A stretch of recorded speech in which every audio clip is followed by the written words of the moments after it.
The mic is hot and the red light is back on in the booth, and the Monster Energy Cup cars get ready to boogie tonight in the Simulation Stock Car Association.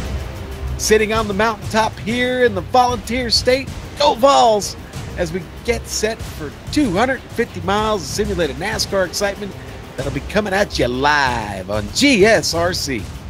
Hello and welcome as we count down to green for the AdPro 360 Cup Series tonight from Bristol Motor Speedway. Way up in the press box to bring you all the action, well, that's me, yours truly, Sean Ambrose, and back with me again this week, Tanner Sharp. In the director's chair over there, the man, Joe Peak, armed with cameras located, aimed, zoomed, and focused by GSRC's camera guru, the great Dougie Beard. It's time now to get you ready over these next few streaming award-worthy minutes as GSRC will bring you all the storylines and all the stats and facts you need to fully appreciate the simulated NASCAR Cup racing that will immediately follow. Tanner, before we talk about the track tonight, I need to share with everybody tonight's sponsor. This is the NDL 250 this evening here at Bristol, and NDL is the NASCAR Diecast Lounge. They are a group of NASCAR enthusiasts and motorsports fans who express their love for the sport through diecast collecting. Now, if you also share an interest in this hobby and would like to know a little bit more, or just love to admire awesome looking race cars, give them a shout on Facebook. You can find them on Facebook, facebook.com/groups/NDL OUNGE, ND Lounge. And tell them Daniel sent you to come check it out. Tanner, welcome to Bristol. Hope you had a comfy flight here. I hope you brought a suitcase full of peace offerings also, because it's probably going to get a little tense tonight. Why don't you tell us about Bristol? Well, Sean, I have one question for you. You ever been caught in a blender? Well, that's what this place is going to feel like after 250 laps around Bristol. It's got 4 turns. It is the world's fastest half mile, 0.533 to be exact, 26 to 30 degrees of banking. It used to be, back in the heyday, one of the highest degrees of banking in NASCAR, but it has been configured ever since then here today. But the best way to get an idea what it's like to really drive around Bristol, let's hop on board the GSRC Monster Energy Cup Series Gen 6 Chevrolet and take a lap. Hello everyone and welcome to the Global Sim Racing channel. My name is Brian Yazek, and today I'll be taking you for a spin around the Coliseum known as the Bristol Motor Speedway. Quick laps, high banks, short tempers, that's the name of the game for Bristol. So, for your qualifying lap, you are going to try to find the bottom of the track relatively quickly. Try to brake right about at that yellow sign, bring it down to the bottom, wait on the gas, then get back on it. Same situation, braking right about that Nationwide or ZMAX sign, depending on your driving style. Down to the bottom again, off of the corner. Now, your qualifying time is probably going to be the only time you're going to find the bottom. The fast way around Bristol is actually right up here in this top groove. You can kind of diamond it down off of 2, and you can do the exact same in 3 and 4. Ride it in high, let it roll, pick up the gas, back on to it, and right back around. Bristol does allow for some interesting racing, just because you're going to have a whole train of guys trying to run that top of the groove. And then maybe if it's a night race, you might see the bottom try to pan out, but in all honesty, it's not the quick way around in the race. The only time it's going to be quick is for your qualifying lap. Once again, riding high, let it roll, grab the gas, back into it off the corner, let the banking kind of hold you in place there. And then, coming real wide, ride that nice seam up there, back down, across the start-finish line. And this has been your guide around the Bristol Motor Speedway. My name is Brian Yazek. Thank you for watching.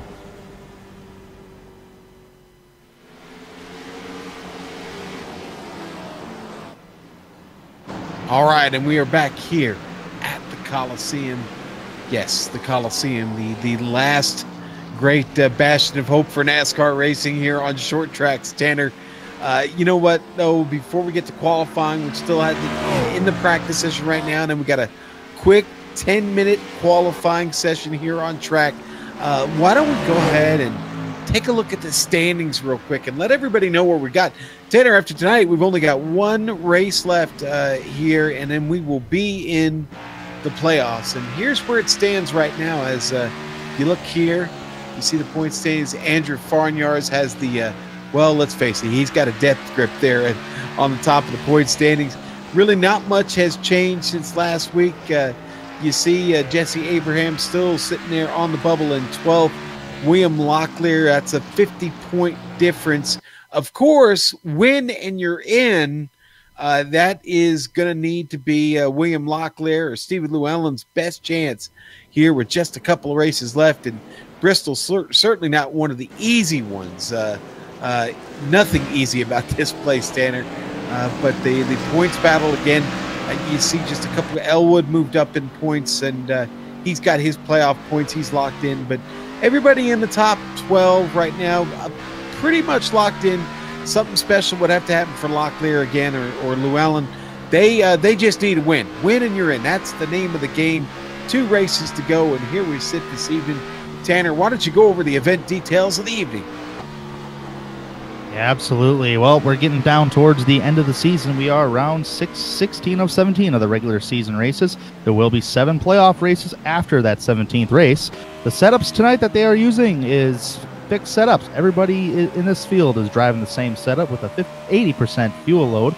Tires, yes, every team has a set of tires down on pit road. They have 5 sets. They're going to start 4 tires on the car, and then the other 5 is going to be waiting for them in the pits. 2 cause incidents from a driver will get a driver disqualified. And yes, there is a green-white checkered in this series. If the race finishes under yellow, the top 10 drivers will have 1 attempt for a green-white checkered finish, going green after the pace car pulls from the victory lap. All right, Tanner, very nice breakdown there. Now they've started qualifying. This is an open qualifying session. Now they've made a couple of changes, a couple of tweaks, trying to just mix things up a little bit. They decided to go.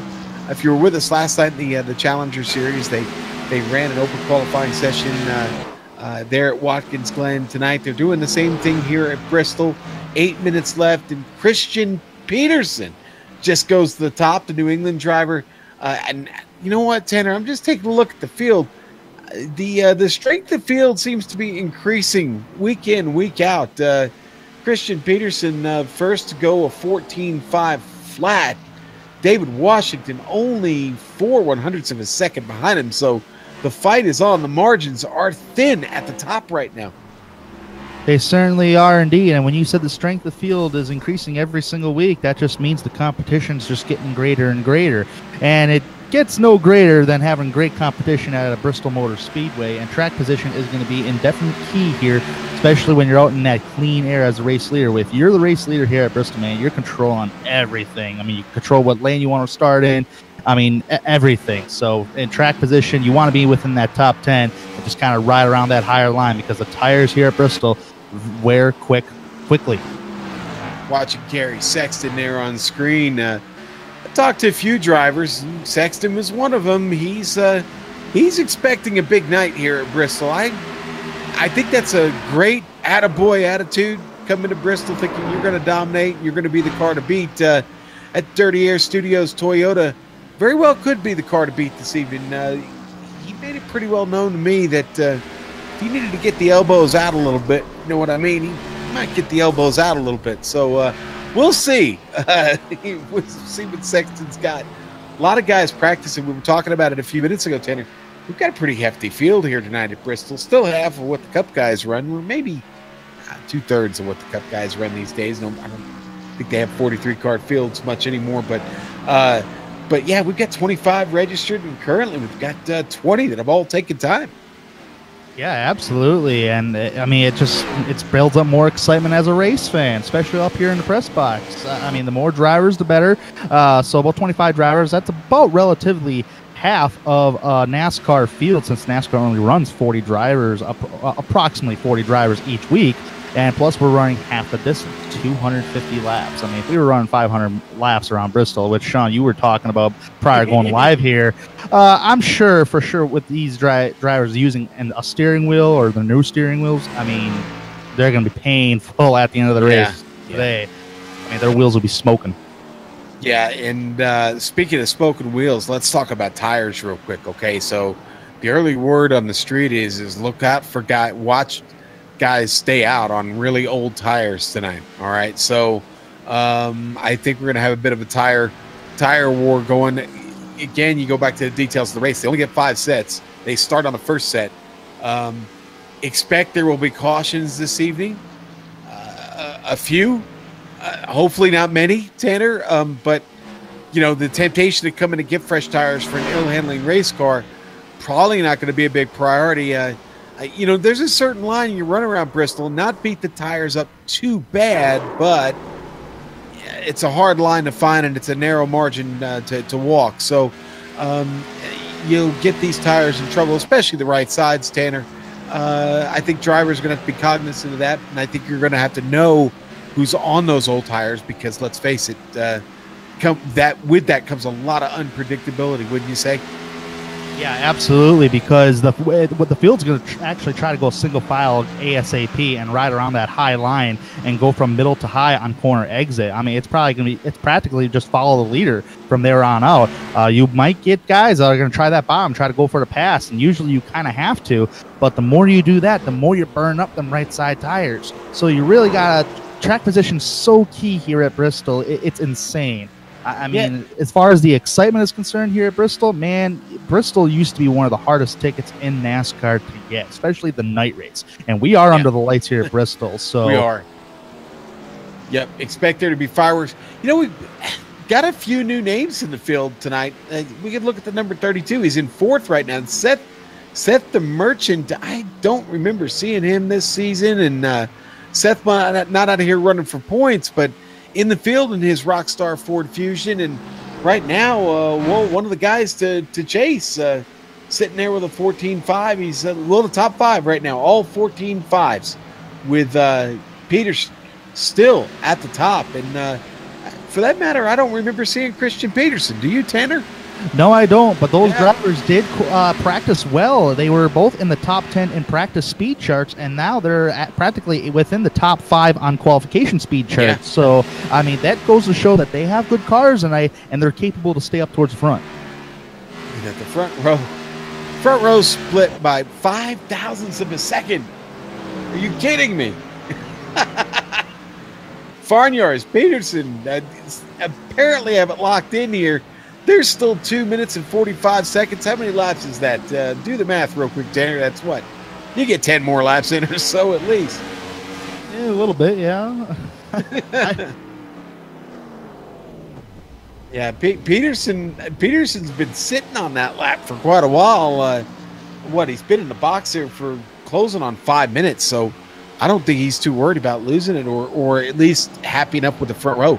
What line do you like on the start here, Tanner? On the start, sorry, if I'm the pole sitter as Christian Peterson sits right now, I'm going to say I want to elect the outside row, because so I can have that outside row as we get a run that goes on. People are going to try to climb towards that higher side on entrance to the corner right next to the wall. And I mean, sometimes you'll see drivers get that Bristol stripe. I mean, that's next week for the Darlington stripe, but this week's the Bristol stripe. So you want that high side as much as you can. So if I was Christian Peterson right off the bat, hey, I want that high side, and I'm going to try to keep the fastest car in this series, Andrew Farnyards, in my rearview mirror.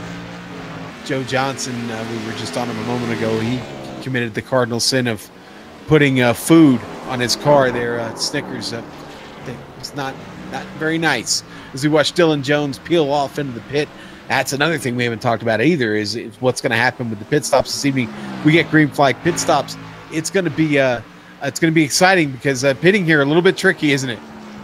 It most certainly is, and it's not your usual pit road each week, because you got not one but 2 pit roads, one on the front stretch, the other one's on the back stretch. And usually here on iRacing, your pit box is going to be determined where you qualified on the field, and I do believe we will see both pit lanes being used tonight.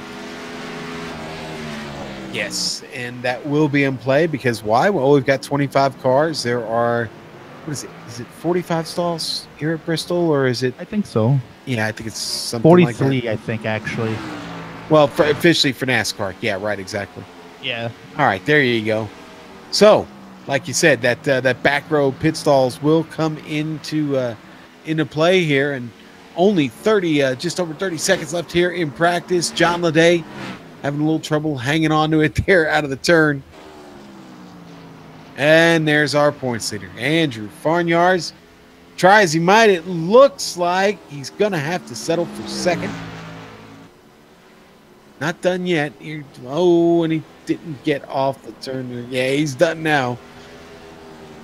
I did see Gabe Wood, though, just last night's winner in the Challenger Series. Gabe Wood, he just got up to 7th, actually, after, honestly, he was down in the top 15 for quite some time and just pulled off a burner, a 14-6 flat.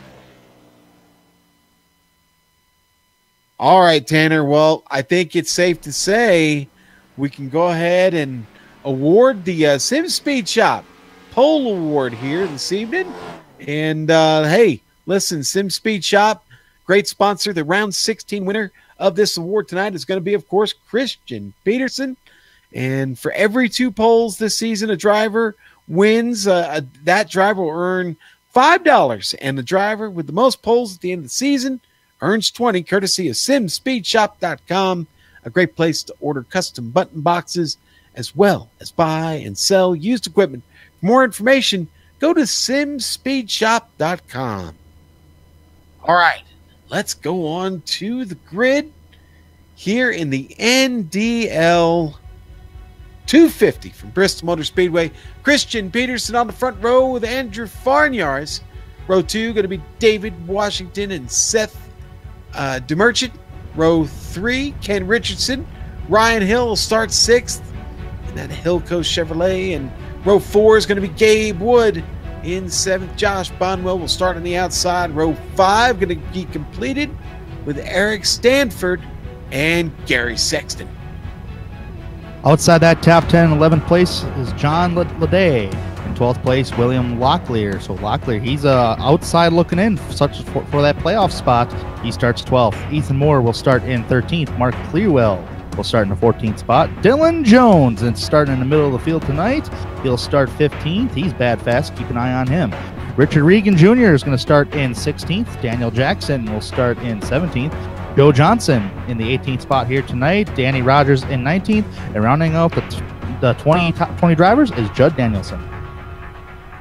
All right, and then we'll take the last 5 here. Zach Nichols going to start on the inside of row 11. Brandon Stokes will start 22nd tonight. Stephen Llewellyn looking for a chance to get into the playoffs. Needs a win. He's going to start at 23rd, 24th. Going to be Morgan Bard. And row 13, Darren Clement. And there you go. There's your 25 drivers that are starting this race tonight. Tanner, I know we don't do it a lot, but you know what? It's Bristol. It's kind of like picking somebody at Talladega. Who you like tonight? Oh man, you're really throwing me a curveball here because you know I think it's more of a lottery, just like Daytona and Talladega for many reasons. But so based upon practice speeds here and based upon where everybody qualified here tonight. Man, I'm sorry. I got to go with the best. I got to go with that 88 of Andrew Farnyars. All right, I'm going to let you stick with that. No problem. You know what? I got a feeling about this DeMerchant kid. Give me Seth DeMerchant, and it's also my son's first name as well. So, well, one of my boys. So I like that. Well, that's a good luck charm. All right, so we're going to go around here. Let's pull up the race analysis real quick here. Take a look here what we got on tap. We got 3 segments tonight. We're going to go 50, 50, and 150 tonight. And, boy, that 150 stretch is going to be fun to watch. If the thin gets heard by that 3rd stage, we could have an epic battle on our hands. But right now, the epic battle's up front. The Ford Mustang pace car coming around, getting ready to pull off here at Bristol Motor Speedway and get the NDL 250 underway. The pace car going to go back around one more time. Half-mile track, so we get 2 pace laps. Don't want to jump the gun. I almost did there. I was ready. Tanner, I was foaming at the mouth. All right, so it's going to be up to Peterson and Farnyars. Boy, I don't know how much Farnyars has run with Peterson before, but here we go. The pace car is in, and the green flag is out. Here we go. Farnyar's a little slow, and so was he. Had to be slow because Peterson got really late to the start. David Washington does a good job of not getting into the rear end of that car. Watch out, our leader already, Christian Peterson, able to pull away from Andrew Farnyars. Those 2 off to a nice little run to start this race. Here comes David Washington from 3rd. Seth DeMerchant trying to get in there, and there is hot action just behind. But up front, already an attempt for the lead by Farnyards. He's got to back out of it, coming out of 4. Oh. He's going to go back low. What'd you see, Tanner? Yeah, Josh Bonwell got really loose off the corner exit, almost went towards the apron of the racetrack there. He made it really wide. He did get into the back bumper of the 55 of Ryan Hill, but he did successfully pass Hill. And these guys are still all to each other right now, as where there was a battle for the race lead. Oh, Ryan Hill on the apron of the racetrack. That's ain't good. We're going 3 wide already. He's in. Yeah, Ryan Hill's going to bring that car in. There's another car down on pit road. That's Stephen Llewellyn. Christian Peterson is your leader, though. And Peterson has got a mirror full of Andrew Farnyards, who just keeps trying to make the attempt low, trying to make the attempt high. Nothing there. Peterson has a bumper that's 5 miles wide right now. Farnyard's going to try and come around all the way from the top. Going to diamond it off a little bit. Going to battle him down the back stretch. Side by side through 3 and 4. Farnyard's locked in, coming off of 4. He's going to take the lead from the outside. You know, realistically, I always say that qualifying trim is different from race trim, because it looked like Christian was pretty confident that he could stay up front and hold that race lead. But Andrew Farnyards went on the attack, because right now Peterson is under attack from David Washington, and that bottom line has pretty much gone away. Everybody fighting for that top line. Yep. Peterson has now dropped the 3rd. Yeah, they've all moved up the track real quick, and Peterson has been dropped by David Washington. Washington already tracking Peterson with trouble coming out of 4. It looked like he might have got a piece of the wall. Look what Washington's doing. He's all the way. He's high, wide, and handsome all the way around this track. Loves it up there. That car is running well. It's driving off the top. He's starting to close the gap here on Andrew Farnyards. Oh, yeah, we might be seeing a battle for the race lead, because we're seeing 2 distinctive lines. Surprisingly, Farnyards is using that bottom side of the racetrack, but Farnyards knows the main line is that higher line as the tires wear off, and he's getting such a launch on corner exit of the speedway. Tanner, you were all over it in the pre-race, buddy. They have gone single file just as quick as they could. We already got a bit of a train here at Bristol Motor Speedway. Poor Stephen Llewellyn still stuck in the pit lane. Damage on that car significant enough that he's not able to get it back out. We had a lot of guys that didn't start the race, unfortunately. Joe Johnson, Danny Rogers, Zach Nichols, Brandon Stokes, Morgan Baird, and Darren Clement did not start. And here's the battle for 11th. Ethan Moore trying to keep him off. Yeah, he's got Dylan Jones right behind him. Jones has been technically on the move since the drop of the green flag. Bound with Ethan Moore right now, trying to utilize the bottom side of the racetrack. So far, it's not working out for him on corner exit. Gets a nice run on him, but so far cannot make it stick, though. Oh, we got a car. Oh, it's a number 9 car. That's Stephen Llewellyn getting back on track after his pit stop. But Josh Bonwell here with battle with Sexton. Looks like Sexton's got the spot. So Sexton picks up another one. Gary's starting to move up through the field just a bit. That's that's 3 spots for Gary. Now the elbows are out. He's up on the wheel.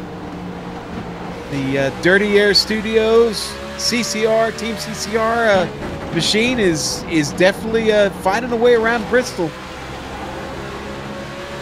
On board here with Will Locklear, Josh Bonwell having his problems.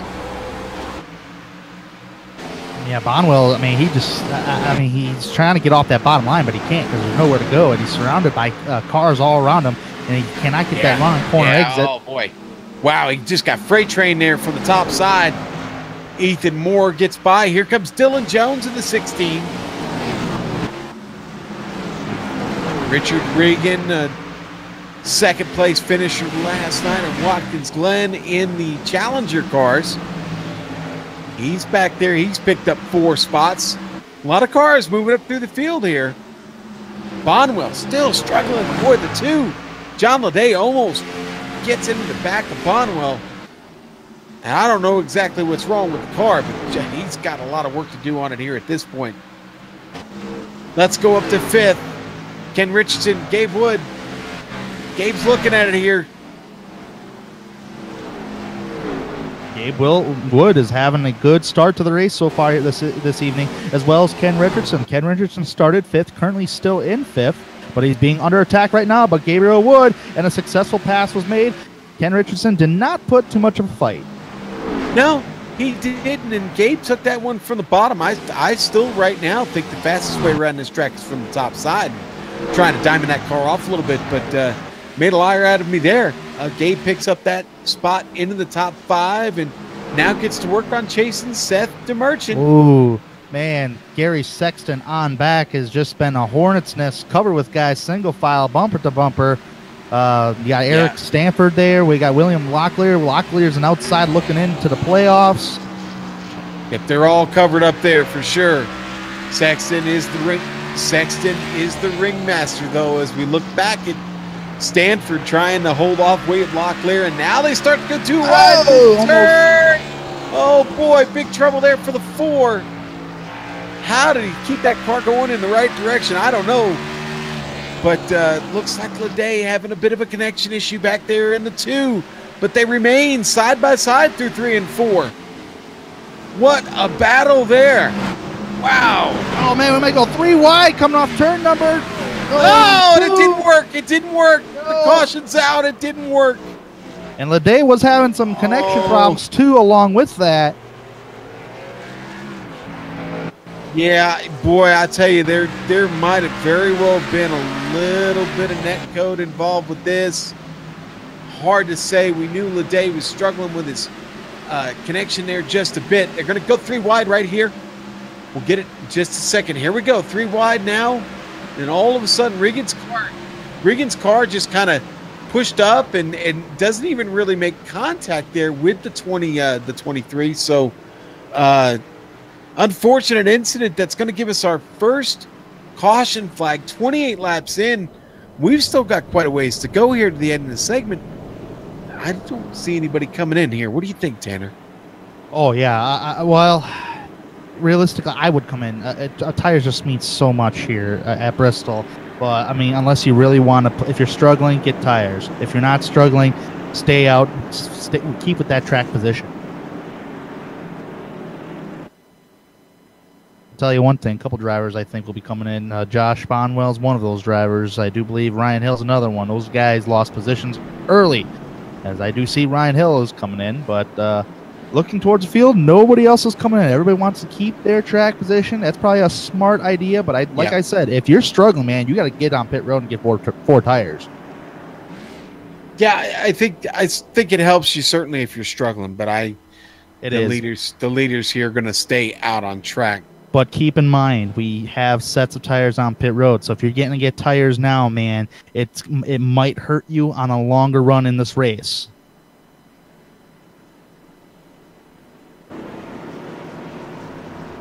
All right. Well, you know what? I got to say, that wasn't a bad start. Get you a little out of breath at times, but it wasn't a bad start at all. It really is the essence, the feel, the soul of racing in America, is the short track Saturday night race. Now, of course, this is Thursday night. We know that, but in the virtual world, you can imagine this as being that Saturday night race that you see at your local short track. And I tell you what, at any short track in America, to get off to a 30 lap run. Not often seen. These drivers put on a whale of a show here to get us started, and if that's how the rest of this race is going to go, Tanner, we're in for a really, really good one. But strategy at play already. None of the leaders, in fact, none of your top 15 came in for a pit stop. It's Ryan Hill that sits there in 16th, still on the lead lap, but has been in the pits for, looks to be for some repair. He might have just taken one side, may have taken rights on that, but that car was struggling, so he needed it. Richard Regan's still in the pit, trying to get some damage repair, but the lights are out on the pace car. As you can see here on screen, we're looking back at the field as that Ford Mustang comes around. It's going to be Andrew Farnyards to get us restarted tonight. David Washington will start outside. The pace car is off. Farnyards waiting for the green, and he's gone. Farnyards out of the gate, shot out like a cannon. David Washington right there with him, sleeping at the wheel. Seth DeMerchant and Christian Peterson, they don't get a good run there on the restart. But from the top side, you got to watch Seth DeMerchant trying to get a run from the top. Already settled into third. David Washington running up the track, going to try and keep running that higher line. And DeMerchant's going to continue to try and challenge him from the bottom. We'll see if he can hold this. Peterson just behind them, waiting, watching, looking for his opportunity. Tanner, what do you see here on back? A lot of action, actually. I mean, there's drivers trying to make up that position. I do believe there's a couple drivers, such as Ryan Hill, wants to try to get through. But, man, the traffic is just so intense. I mean, you can't really make it 3 wide here at Bristol because we did see what the results of that coming off of turn number 2. Otherwise, so there's a couple drivers really just trying to get by one another. And if they do get to the bottom, they're falling back.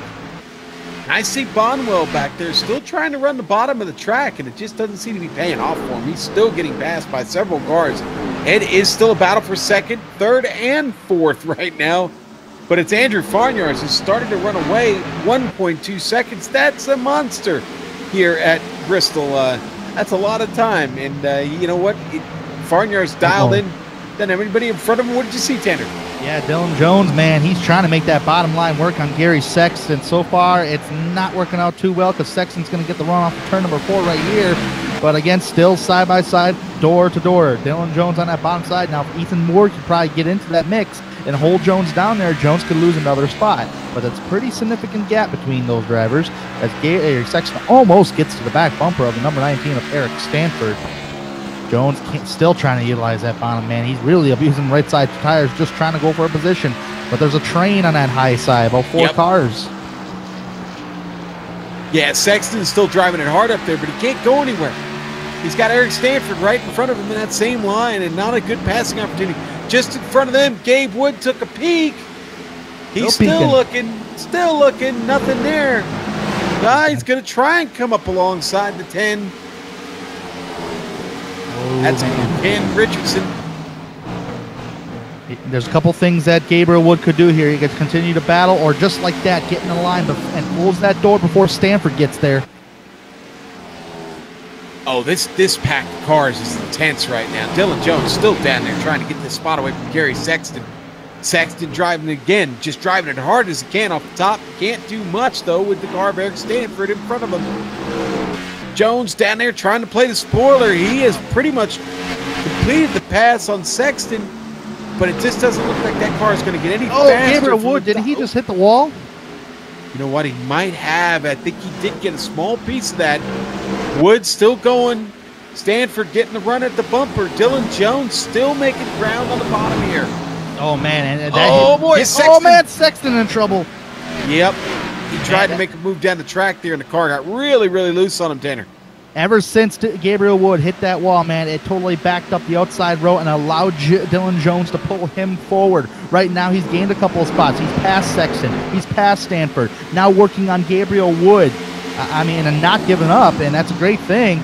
Gabriel Wood looks like he's struggling just a little bit on a high side. As long as he doesn't hit the wall, he should be okay and get some runs on corner exit. All right, let's go up to the battle for third. Oh, Gabe Wood hits the wall again. How is he hanging on to that car? Jeez, that car is... That's the second time he's hit it, and the second time was worse. Oh, man, that right front, man, is not looking too good on Gabriel Wood, but right now you got to shake off the cobwebs and keep running and get that thing fixed under the caution flag, which is coming up in about 3 laps. All right, so the battle for second and third still really intense, and it does look like Seth the Merchant might be having a little bit of a problem with his connection. That's scary. All over the bumper, though, with the 98, the Chef Andy's Ford of David Washington. Seth the Merchant down there on the bottom trying to make it happen himself. Coming down Not to the getting white any help. Coming down to the white flag lap of stage 1. Yeah, and it's going to belong to Andrew Farnyards. I don't think there's much going to take it away from him right now. Andrew Farnyards has been in control since this race started. And he's going to come out of turn 4, out of turn 2. And the caution flag is out. There we go. I'm sorry, I was off cycle there. But, yeah, there we go. Andrew Farnyards is going to be the winner of the first stage. doesn't really need any more stage points, but he'll take them because the driver with the most points, playoff points, does get that 15-point bonus heading into the playoffs. So Farnyards will take that stage win. David Washington brings it home in second. Christian Peterson in third. Seth the Merchant in fourth, right where he started. Ken Richardson, right where he started, winds up fifth. And here they come down pit road.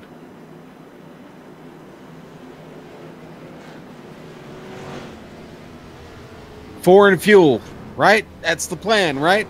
That's the plan. I do want to keep an update on Ryan Hill, though. When he did visit a pit road down that first time, when he came down and took tires, he only took 2 right side tires, so he wasn't moving up to the field too quick. Now the entire field's on pit road, and Bristol's a very tough pit road, and it's an advantage to the pole sitter because he does have that cone right next to his pit box. But whether he beat Farnyards off of the pit road, I don't believe he did. Well, Sexton and Clewell decide to stay out. Clewell is now in. Sexton goes to the lead. That car still on track. Problem for Seth D. Merchant. He's on the apron of the racetrack, had to let a bunch of cars go by, currently in 12th place. I do believe he got us speeding penalties, so that might be tail end of the longest line. And that hurts. That hurts. Especially here. It's so hard to make up any real ground. So, what's Gary doing here? Gary's staying out here on the old tires, on the fuel. You know, the fuel window tonight, it's pretty good margin. Sexton did pit, but I think he went for 2 tires.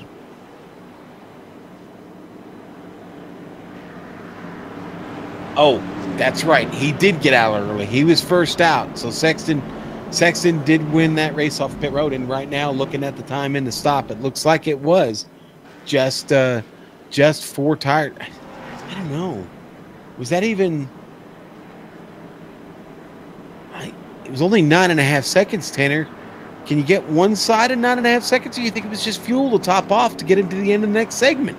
Oh, man, with an 80% fuel load and I got 9.1 on mine, so it's anywhere from a 9 to 9.5 seconds. But nonetheless, I do believe that's 2 right side tires and filling that thing up with fuel. So, and an 80% fuel load, that's a little over 50 laps. So, and right now he's electing the outside row, it looks like.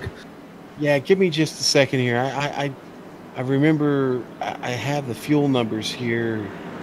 The window's about 105 to 110 laps. Oh yeah, well over 50 laps in.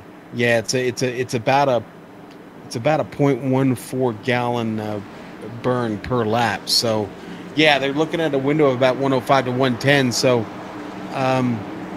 Gary should be in good shape here, but of course not taking 4 tires. Well, we'll see here as he gets ready to get restarted with Andrew Farnyards. Gary going to choose to start from the top. On the outside, the Ford Mustang pace car is in. Sexton on his horse across the line. He now leads this race officially. Farnyards already trying to take it away at the bottom. Farnyards down there digging right next to Sexton. Just behind him, they get off to a good start. Sexton falling into the middle. Farnyards completing the pass. Here comes David Washington. All over the bumper there. I knew that wasn't he sent Sexton to the wall. Sexton's around. Josh Bodwell hits at the caution. Still is not out. There is no caution. There is no caution flag. It's still mean and green. No caution, but tons of drivers, and Ken Richardson got by of his hair, got by like really close, man. But man, look at the replay. Do you have those peace offerings I talked about? Sexton gets caught in the middle here, and well, Washington's just going to get into the bumper. It's going to send Sexton up into the wall. He comes across the track. Josh Bonwell T-bones him. Then the Ford gets him. It keeps the car moving in the right direction. But poor Gary Sexton, that Toyota's junk in a matter of one stretch of track. Oh, man. Poor a lot of drivers, too, because there's quite a few drivers that got involved in that incident there. Will have some nose damage, such as I do believe Bonwell was one of those drivers.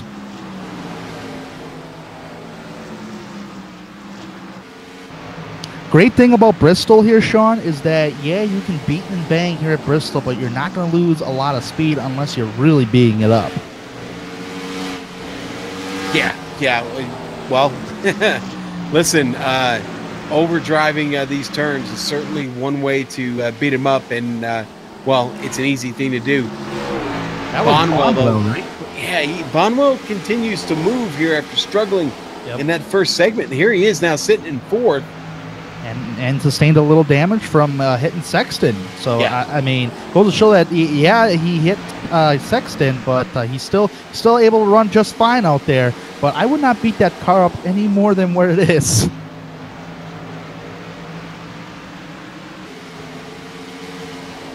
Well, Christian Peterson doing a much better job this segment of hanging on to Andrew Farniar's in front of him.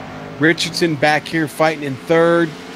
Peterson still having a bit of a connection issue, though, and that can be a concern. Certainly, if you want to finish the race and finish well, you've got to have a steady connection. And I'll be honest with you, I hate having anybody that has a connection issue that's racing me at Bristol, because a lot can happen, such as net coding. They disappear and they come back, and they're inside your car. I mean, at Bristol is probably one of the worst tracks to have a connection issue. Here comes David Washington trying to get this pass done on Josh Bonwell. It's all stacked up, 4 deep now. Bonwell, Washington, Stanford, and Jones. Chef Andy's about to get a lot of screen time here. Yeah, these 4 cats are a little bit all over each other here. I mean, they're bumper to bumper right now, but they've caught Bonwell, and Bonwell ain't going to give up that position. He's riding the preferred line here at Bristol when it comes to as the tires being worn on a longer run. Well, he's got Team Chef Andy chasing him, and I imagine a bunch of angry chefs with cleavers in their hand knocking at the back door of Josh Bonwell right now, and Bonwell doing a really good job of handling the pressure, actually.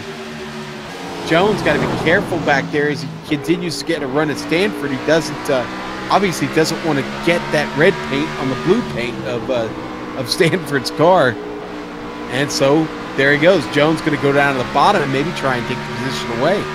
And Jones is one of them drivers that has been trying that bottom line. One of the few drivers that have been trying that bottom line as a run goes on. So it's curious to see what Jones can do with Eric Stanford. This will be a battle for 6th place on the Speedway.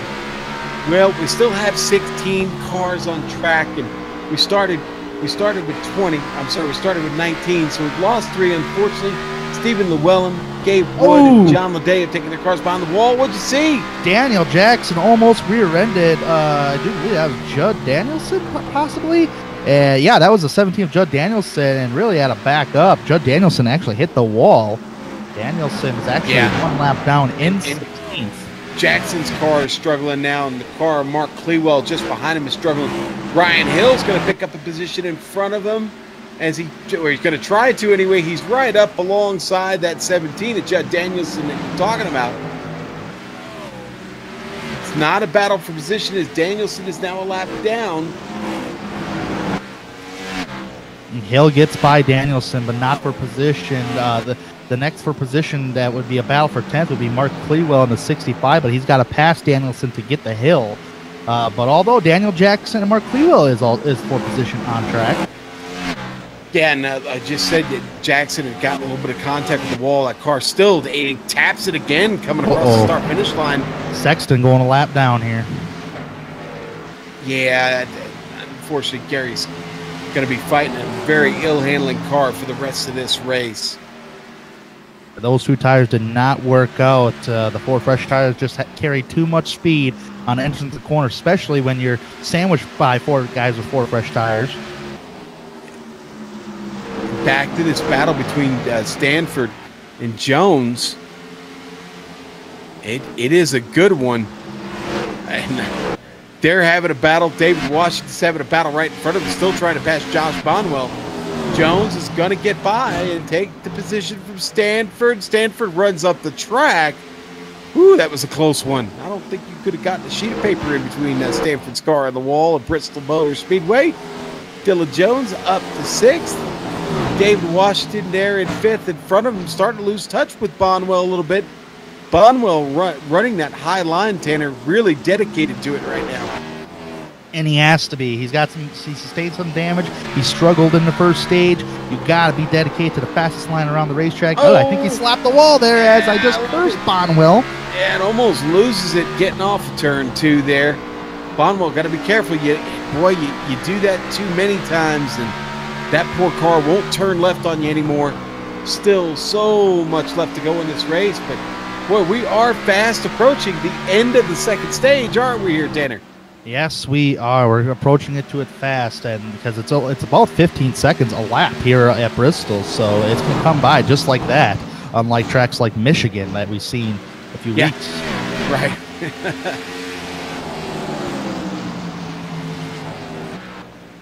How's your boy doing there, Sean? Because I've been keeping an eye on him. He actually had a pit road speeding penalty. He's already up to 9th place. Not really surrounded by cars, but keeping his own mind in his P's and Q's. You know what? I think right now it's about surviving this segment and setting himself up here for the third and final segment. DeMerchant's car is still looking pretty clean here on track. The number 32 Ford pedaling around, chasing Ethan Moore right now. About 0.6 of a second difference between those two.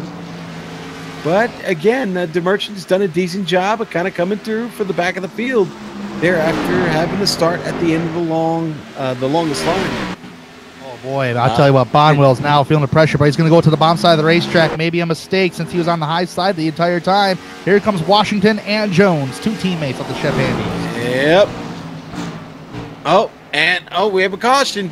Oh, and I think it might have been the 4. It was. Gets into Judd Danielson. William Locklear's car gets a little wicked loose, and not a little wicked loose, but a lot wicked loose, and just gets into the door of Judd Danielson. Oh my gosh, what in the heck? What in the world was that? Judd was just an innocent bystander here. You see Locklear's car just got a fishtail off the wall, and he slaps into Danielson, and Danielson's around. That was right in front of the leader, I do believe. Locklear is actually in the wall. That was right in front of the race leader of Andrew Farnyards. And I do believe that was a net code contact between Locklear and Danielson. You know what? It absolutely was. I went back and looked at that, and we're riding on board with Andrew Farnyards. Watch this. It gets scary. Here comes Danielson back up the track, and he almost hits him. That almost was a race ender for Andrew Farnyards right there. Oh, my hand. That was an incredible stroke of luck right there. Absolutely. Wow. Man, we got excited just by looking at that. Just think how excited he got. Yeah, he might. Yeah, that might stay with him in the seat for a while. I don't know. That was a close moment. Wow. Oh, and it happens literally with 10 laps to go to the end of the stage. So they're obviously not going to call it a stage here. They're going to go ahead and get this race restarted. There'll be a sprint. We'll get about a six lap sprint, I think, to the finish of the second stage here, Tanner. It's more than likely what it's going to be, but the great thing is this is going to give Christian Peterson a chance at Andrew Farnyards for a stage win, at least. We'll see what he can do, but Andrew Farnyards, man, it's going to be tough to compete with him because he's the race leader. He's in control of this race, and once he goes, man, he's going bye-bye, and he's going to work with that clean air, nobody around him, nobody challenging him. He'll have all the room in the world to hold on to that race lead. So this is going to be an interesting restart right here. Only about 6 laps to until the end of stage number 2. And then we got that big one, 150 laps in that final stage. And I think that's the method of these drivers is save those sets of tires for that 150 lap mark. Now, Farnyards Ford, he's not without damage. The front end of that machine is got a bit of a wrinkle on the nose. So certainly not dealing with a perfect car. You never know if that means there's some suspension damage you might be dealing with. This could be a chance for Peterson to get that Target Energizer Bunny Chevrolet up to the front, but I don't know. We'll see here. It should be an interesting restart. No one's declared a lane yet. If you're Farnyards, you go from that top. You still sold on the top, Tanner? Well, I'm still sold on the top, but we did see with Gary Sexton. Got to keep in mind, though, he was on 2 tires just trying to hang on to that lead. Right now, he's elected the bottom side of the racetrack. So realistically, I don't think there's a lane change before the start finish line like NASCAR does in real life. So if that was the case, I would have chosen the high side. But since they're still on the bottom, you can get that good jump and secure that high side just like that. That's one of the advantages to the race leader. 16 getting restarted. The lights are out on the pace car. Andrew Farnyard is going to restart from the bottom. He's going to leave Christian Peterson up top to do all the work by himself. Can he get around Farnyards? The green flag is out. Farnyards is away. Peterson does a great job on the start, Tanner. He stays right there with him. Through 1 and 2, they're still side by side. I think Farnyard spun the tires on the start because usually here at Bristol, you can get some pretty heavy-duty wheel spin on a restart if you're on older tires, and Peterson goes to the race lead. Peterson smelling the blood in the water right now. He's got the lead of the race and on his way to trying to win this second segment. Farnyard stuck in the mirror. I know. I was still set on that high side being the lane choice on the restart. DeMerchant just got by. DeMerchant just gets by Washington. Look at DeMerchant go, already picking those spots up, trying to make his way to the front of the field. DeMerchant's on fresh tires, too. Ooh, look at him go. Look at him go. Seth going to go to the bottom on Farnyards. No, he's going to stay right there in his wake. Now he goes down the hill. Now he gets by. And DeMerchant up to second place. He's on fresh tires. Turn 4. Here we go. 2 laps to go. Oh, DeMerchant to the front. Putting the power down with 4 fresh Goodyears. He's certainly looking like a rock star right now. Peterson tried going back at him, but could not. Pit road is closed. 2 more laps to get around. Christian Peterson has got him in their mirror. I'll tell you what, set DeMerchant up at the front. Christian Peterson is not safe, man. Farnyard is still digging here, trying to somehow get around, but I'll tell you what, here we go. Seth DeMerchant going to come out the backstretch through 3 and 4, come around, and he will take the end of stage 2. Your stage 2 winner goes to Seth DeMerchant. The caution flag is out. Christian Peterson in second, Andrew Farnyard's third, David Washington fourth, and Ken Richardson. He's been in the top 5 all night, Tanner. It's exactly where he started. He's going to finish 5th. Yeah, man, what a call for Seth DeMerchant, though, man. He came down, grabbed 4 fresh tires, and was able to come out with a stage win, even though I don't believe he's running for the championship.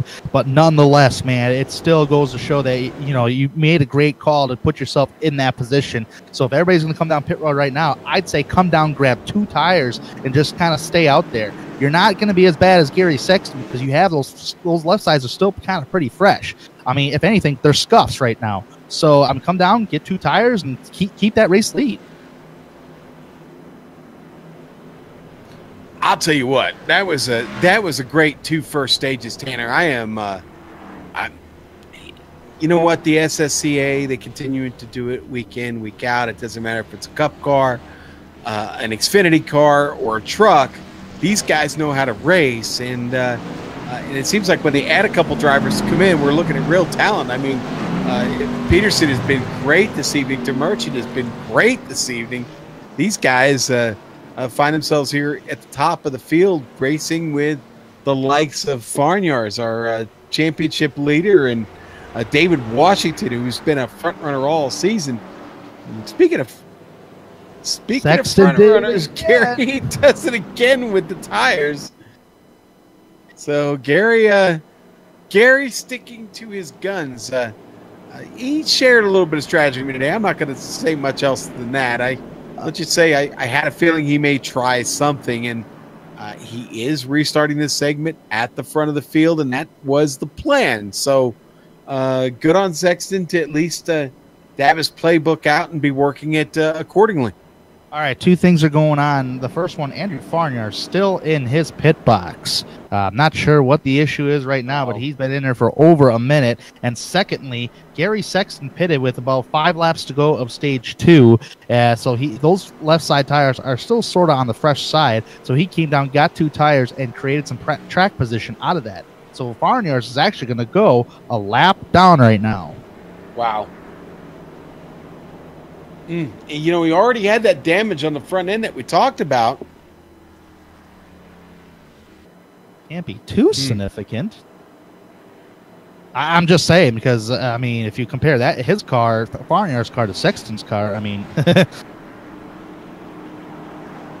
Yeah, I mean, Sexton's car is about 2 inches shorter, and maybe even 2 inches narrower than when we started this race. So, you know, I don't know how that car's going to react when we get restarted. Only Gary has a real idea. Ooh. Washington peels off and comes down. What's going on there? Huh? I'm not sure, but I just went back and looked what happened to Sexton. He had a connection problem, and all of a sudden he was hard into the outside wall. That's how he sustained the damage. Okay. Well, Farnyards. Talking about Farnyards, right, Andrew? Okay. Farnyards, all right. So, well, that explains a lot, obviously. Poor Andrew still sitting in there. Oh, boy, obviously. Oh, David Washington has been given an EOL. All right. So, it may be a problem for Washington there. Maybe an EOL. Not exactly positive, but he went down and came back out there. We're restarted, though. The green is out, and Christian Peterson doesn't waste any time getting away from the field. Judd Danielson stuck there at the bottom. He's trying to come out of the pits. It is a battle for that third spot right now. Man, Dylan Jones down there on the inside of Gary Sexton. Easy. Man, I'm only in the booth, and I'm already squeezing my eyes because, man, Jones is all over that left rear quarter panel of Sexton. Sexton trying to hang on with those two tires. Those left sides are kind of like scuffs right now, but he's hanging on pretty tough. It's a better restart than what he was earlier on two tires. Oh, Jones got loose. Boy, he drifted all the way through there. Here comes Ryan Hill from out of nowhere. Ryan Hill up down on the bottom alongside of Stanford. Hill with a great restart. But it is Dylan Jones right now. We got to watch out for Jones up 11 spots, trying to get another one here alongside of Sexton. Remember, that car was loose and sideways just a moment ago. Don't want to make that right rear angry, not at Bristol Motor Speedway. Gary Sexton still hanging on from the top line. What a great job by Sexton here on this restart. Jones and Sexton, sooner or later, they're going to start trying some door-to-door paint right now because, man, these guys are fighting really hard for position for the third spot right now. And Jones is just not giving up on four tires. Jones is not giving up on the high side with two tires. The both drivers not letting up. And behind this, you got Ryan Hill underneath Eric Stanford for position. Action all over the place right now. And here comes, who's that, Josh Bonwell. Yeah, where did Josh come from? Poor Ryan Hill, man, after making up all that ground, just dropping like a rock now. Sexton still battling, though, with Jones.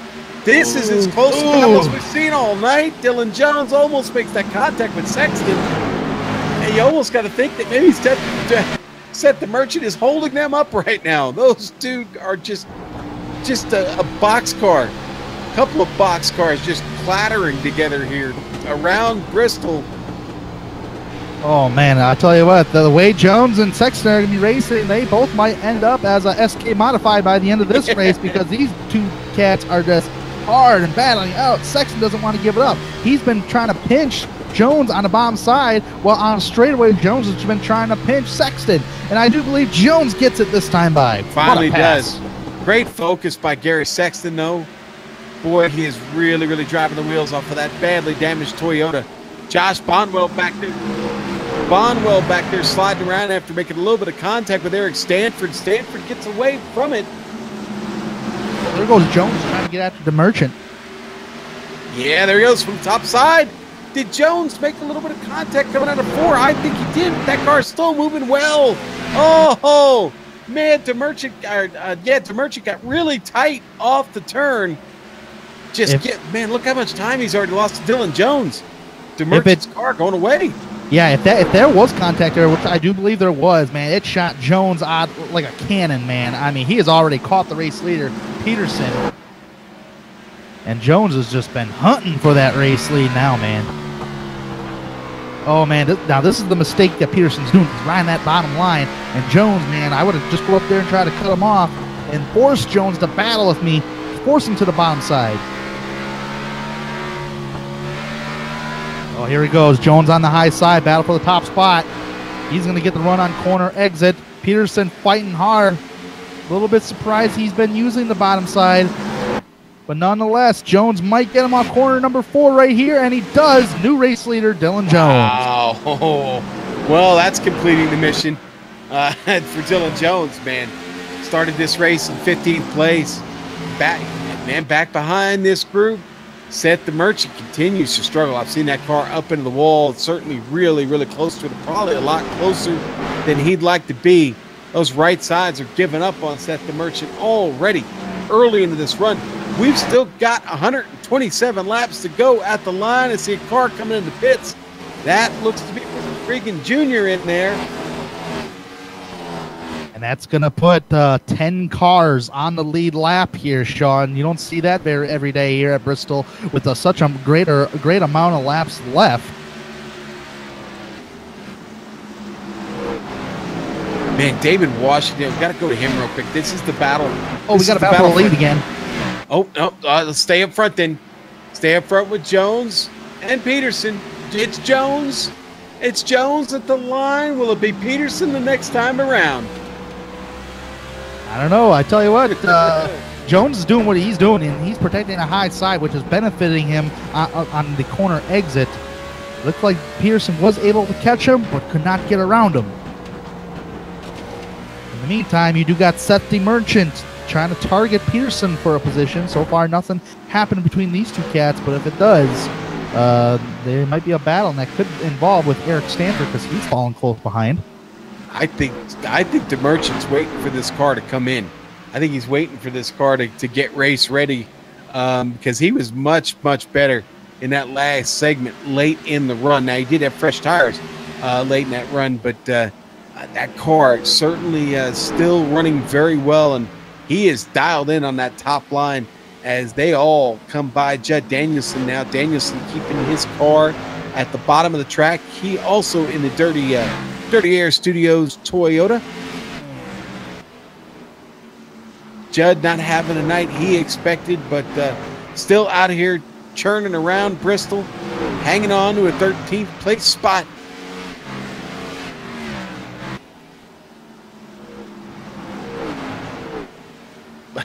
And there's Josh Bonwell again, Tanner. He's fighting with somebody else this time, isn't he?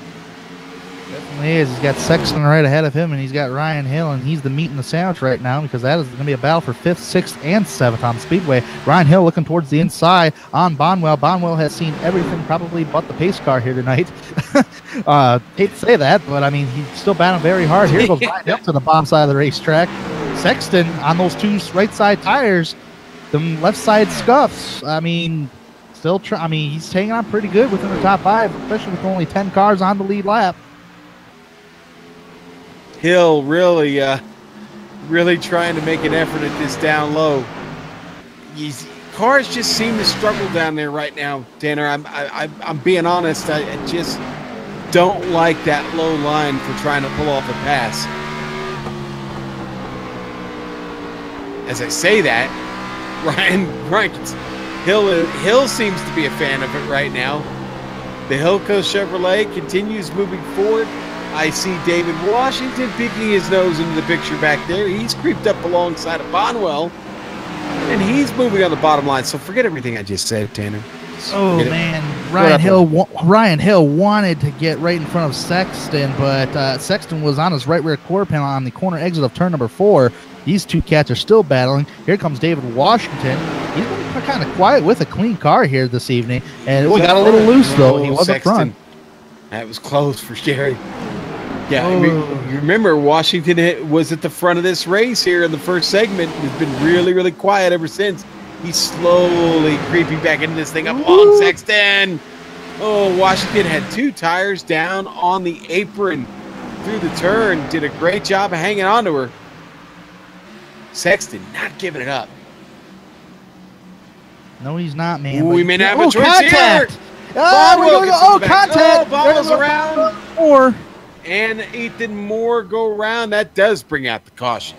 That was like a ricochet right there. Something happened up towards the front, and then all of a sudden, two cars become involved, and it all started with contact. We got a great replay of it to look at. On board with Ethan Moore right here. in the iRaps machine. He's going to get a front row seat to the action. You're going to see the contact between Sexton and Washington, and then he gets into Josh Bonwell, who was checking up, trying to avoid them. And they both get turned around there. And now we're going to see a run for the pits. Leaders coming in. Dylan Jones, Richard Peterson, Seth DeMerchant, David Washington, all in. Gary Sexton, Eric Stanford, Daniel Jackson. Bonwell's in.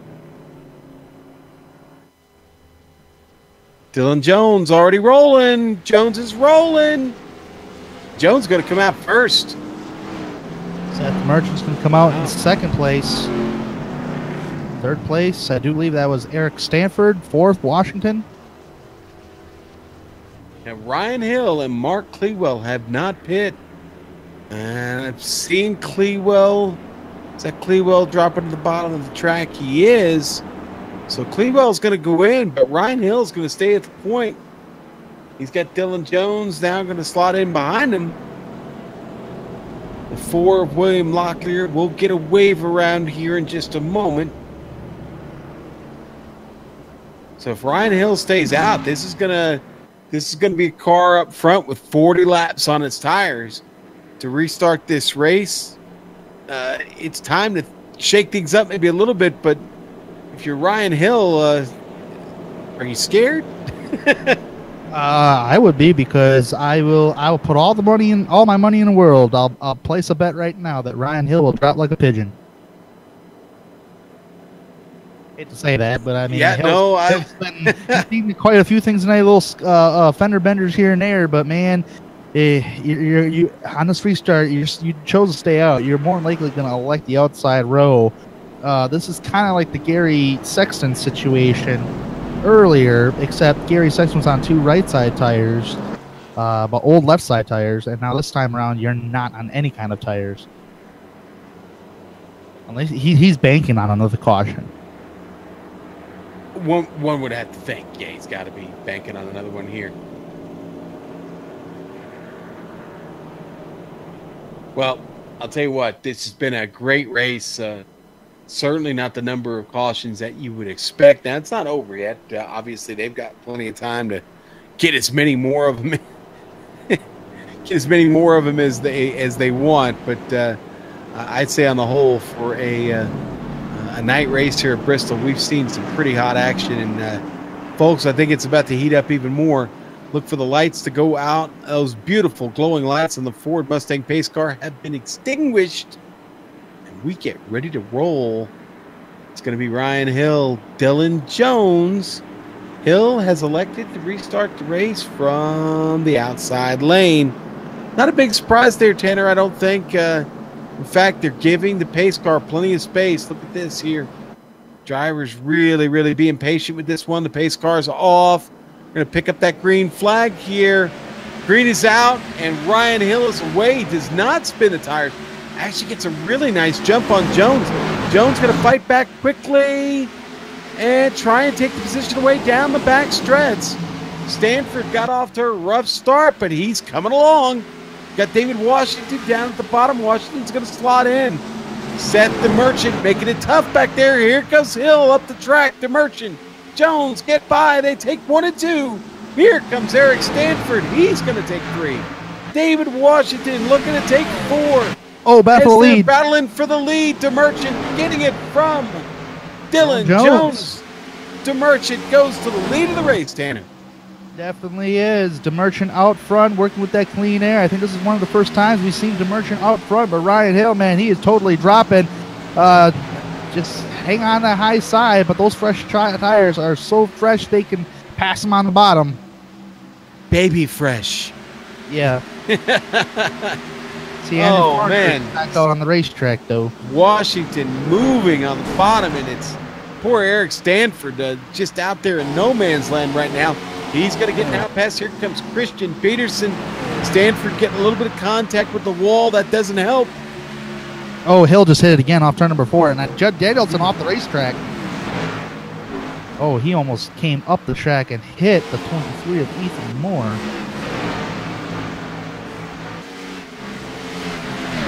battle for third. You got teammates going at it. Jones just gets by Stanford. I'm sorry, that was Washington getting by Jones. Got my Chef Andy cars all mixed up now. It's Stanford just got by Peterson, and now Stanford's under threat from Peterson. He's trying to take it back. He runs right up on the bumper of that Ford. Peterson was the one with the target on the car. It's Stanford with the target on the rear bumper of that blue oval. He was the target at the beginning of the race. Stanford runs up the track. Peterson looking for a spot down low. Does not get it. Peterson's going to follow now. That looks like the plan. Something's happened to Mark Clewell. He's in the pits. That was not, I don't think that was a scheduled pit stop. No, it wasn't at all.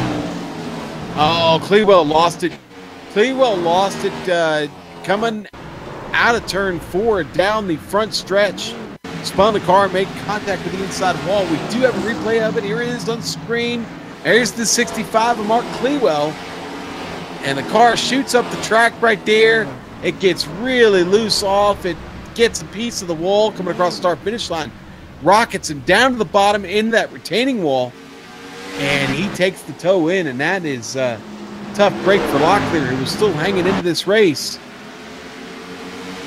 I have a battle for the race lead brewing up because Washington has caught DeMerchant up towards the front. It's just a matter of trying to pass him, because when the race leader's on that higher line, man, it's going to be very hard to pass race lead. I think DeMerchant almost got close to the wall, outside wall there. What's Washington going to do? Putting the pressure on that number 32 Ford.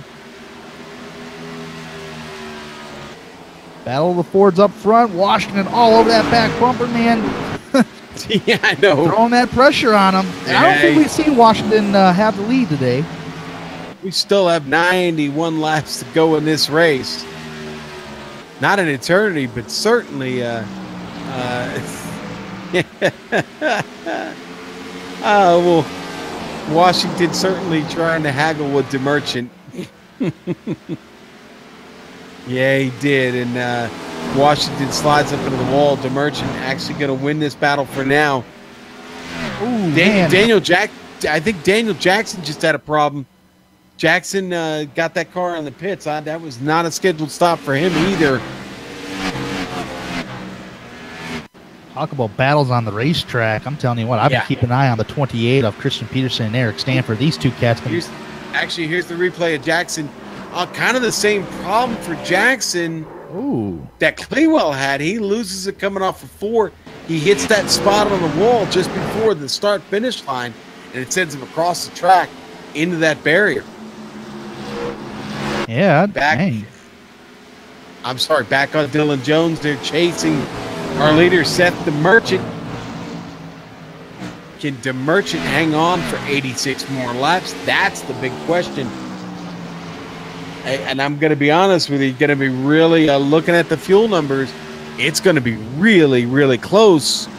You might set DeMerchant and everybody following him everybody following him except for Ryan Hill might be able to make it to the end on this tank of fuel. Yeah, usually you don't see fuel mileage races here at Bristol, but it's certainly it's an action-packed. Jones hard on entrance into turn number 1, trying to catch Seth DeMerchant. He's going to do it again, hard into the corner, but I think DeMerchant's going to get the run off just like that. He's gaining on him every time he gets hard into the corner. DeMerchant's line is hard to beat, though. He's just getting a great run off the top. He's taking better care of the tires up there. And Dylan Jones able to do that for a couple laps, but I don't think it's sustainable. I think it beats up your tire, especially right rear, way too much. And Jones not going to have to be able to pull off an effective pass down there. Now, it's happened several times tonight. We've seen cars be strong on the bottom, be able to pull that move off, but it's generally because the guy up top made a mistake. And DeMerchant has been pretty solid. Has not made one here yet in the last several laps. Boy, they're really close to getting side by side here. Jones really pushing the issue. Really getting hard into the corner. He's just hoping for DeMerchant to hit the outside wall to make a mistake, but as long as the Merchant continues to hold his line, and Jones, yeah, he'll continue to push the pressure, but he should get the run on the exit as he has been doing for the last several laps now. Jones still trying to get to the bottom here, trying to stay side by side. So far, looks like he almost kind of did off of corner number 2. And I know we're watching the battle for the lead, but the battle for third is not settled. Oh, man, Christian Peterson almost slid up into the door panel there of David Washington. Washington, who's had a bit of a connection issue once or twice here over the last several laps. That could be something to watch out for. Peterson trying to steal this spot, get himself solidly in the third. Washington not having any of it right now. He continues to battle him from the top side. Peterson making it stick down there, getting good grip and getting good exit. He's winning the battle. He hasn't won the war, but he does win this one. And he is going to go up to third. Christian Peterson now owns that spot. Is there any chance he can maybe get a run here and try to get to Jones and the Merchant? I think maybe if they stop fighting, they can both go get him. Margin not that wide. It's just about a second. And up front, man, the Merchant not getting any kind of break here. White knuckling around this track and around the top side because Dylan Jones continues to just beat and bang on that door, and the caution Judd Danielson. Oh, poor Judd. Another car having trouble coming off of turn 4. I don't think there was any contact. I think Judd is going to look at the replay here, and it's just loose off of 4 in that same spot. You're going to see him losing grip after the exit up near the wall, and we've seen this twice before now. We're going to see it again. That's carbon copy of the previous 2 we've seen.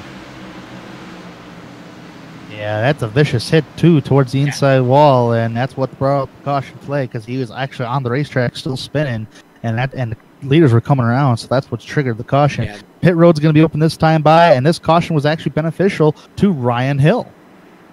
I think that might end poor Judd's race. That car is smoking bad, and, well, I don't know if he'll be able to recover for that one.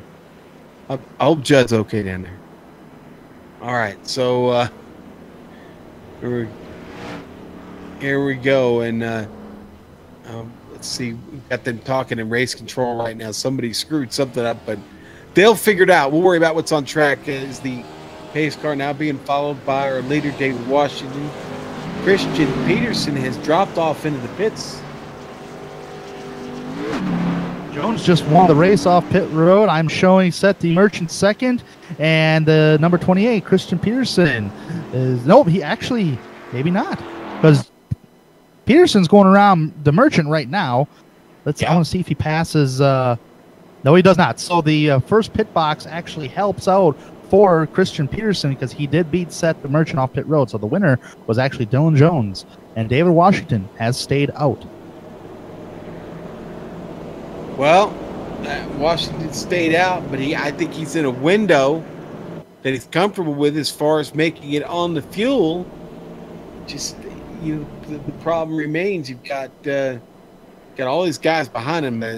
The hounds they're at the gate, they're at the door, they're at the drawbridge, whatever you want to call it. But they've all got fresh tires, and they are looking to come and take that from Washington just as quick as they can.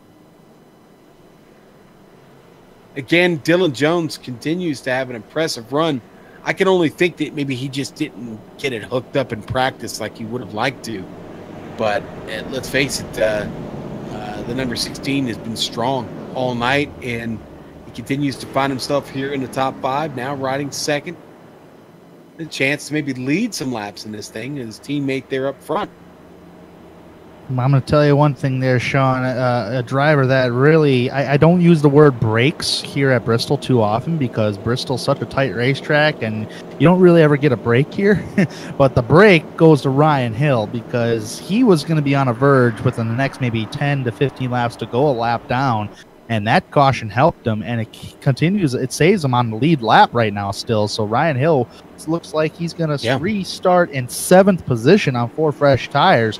We have the one-to-go signal this time by, so David Washington stays out on older tires. Dylan Jones and everybody on back is on 4 fresh tires. Oh boy, some strategy with as far as tires is going on, because I do believe some drivers are done with their sets, if I'm not mistaken. I think Seth the Merchant's done with the set, isn't he? Because he's taking 4 tires every time. I think he has. I think DeMerchant is out. I think it's last. Last set he gets. Yep, you only get 5 sets in this race. Here we go. The restart underway. Take it, Tanner. All right, David Washington on older tires. He's elected the bottom side of the racetrack. Green flag is out, but he does not get a very good restart. The race lead's going to go to Dylan Jones. We're going to go 3 wide, putting David Washington on the bottom side of the racetrack. Number 28 car of Christian Peterson slicing and dicing himself through the middle, still fighting for second place with Seth the Merchant. Washington's really just trying to take care of the car at the moment. He's got a plan as far as the tires is concerned. But nonetheless, up towards the front, here comes Eric Stanford underneath Sexton. That's going to be a battle for 4th, and we got a battle for the race lead. Here comes Seth the Merchant towards the front on Dylan Jones. Jones still utilizing the bottom side of the racetrack. Joe and the Merchant, man, he wants that high side, and he ain't going to give it up. Got a rear mirror full of Peterson, because Peterson might be slicing and dicing here just a moment. All right. It's pretty exciting stuff up here. And what a battle up front. Peterson, DeMerchant, Jones, all 3 of them locked up in this battle. 65 laps to go. Man, put a target on Seth the Merchant, Mr. Christian Peterson, man, because you are flying through the field, even though you got a target on your hood. But man, he's in second place. Might be going for more. So close to making it 3 wide there. Jones pushing the issue down on the bottom. I don't know if it's time yet to go 3 wide, but I don't think there's any time to go 3 wide at Bristol. how about Mr. Gary Sexton, man? That's another guy that has seen everything here tonight, man. And look at him. He's battling with Stanford. He's getting close to Dylan Jones here. Actually gives a nice run, almost a side draft kind of old deal to Stanford. Yeah, Farnyar's got that car repaired. He's obviously several laps down in this race, more than several. But the car is still looking pretty racy. And, well, they're having a race around him now. Ryan Hill's got that same problem. He's got a race around injured Farnyar's. Sexton still holding off Stanford. Able to hang on that 4th place slot. Stanford getting a run, though, in the turn. Oh, and he almost makes that contact again with the left rear of Gary Sexton. It doesn't happen. Sexton gets away with another one. Yeah, on that left rear, too. Holy macaroni. I mean, he's just been trying to fight him off, and so far he's doing a good job doing it, but, man, he almost getting taken out in the process. Barnyard's numerous laps down, battling with Stanford, trying to. Right behind him is Ryan Hill. Ryan Hill and Stanford are on the lead lap. We believe up towards the front, we got a battle for the race lead heating up. I was about to say, you can see it there riding on board. You can see the battle developing up front. Peterson trying to put all the pressure he can here on DeMerchant. He's tried everything. He's tried to go high. He's tried to go low. He's still looking low. Dylan Jones back there looking at his chops. He's following that same line DeMerchant's running, trying to play a little bit of a monkey see, monkey do. Nothing wrong with that. Nothing wrong with that. He's in that popcorn position, hoping that these 2 cats right in front of him might make contact to where he can utilize that and try to slingshot and go for the race lead. So far, Peterson putting pressure on DeMerchant. Now, we talked about these guys in the pre-show here, Sean, DeMerchant and Peterson, and they've showed speed in practice. They certainly showed speed in qualifying, and they're certainly showing it here in the race.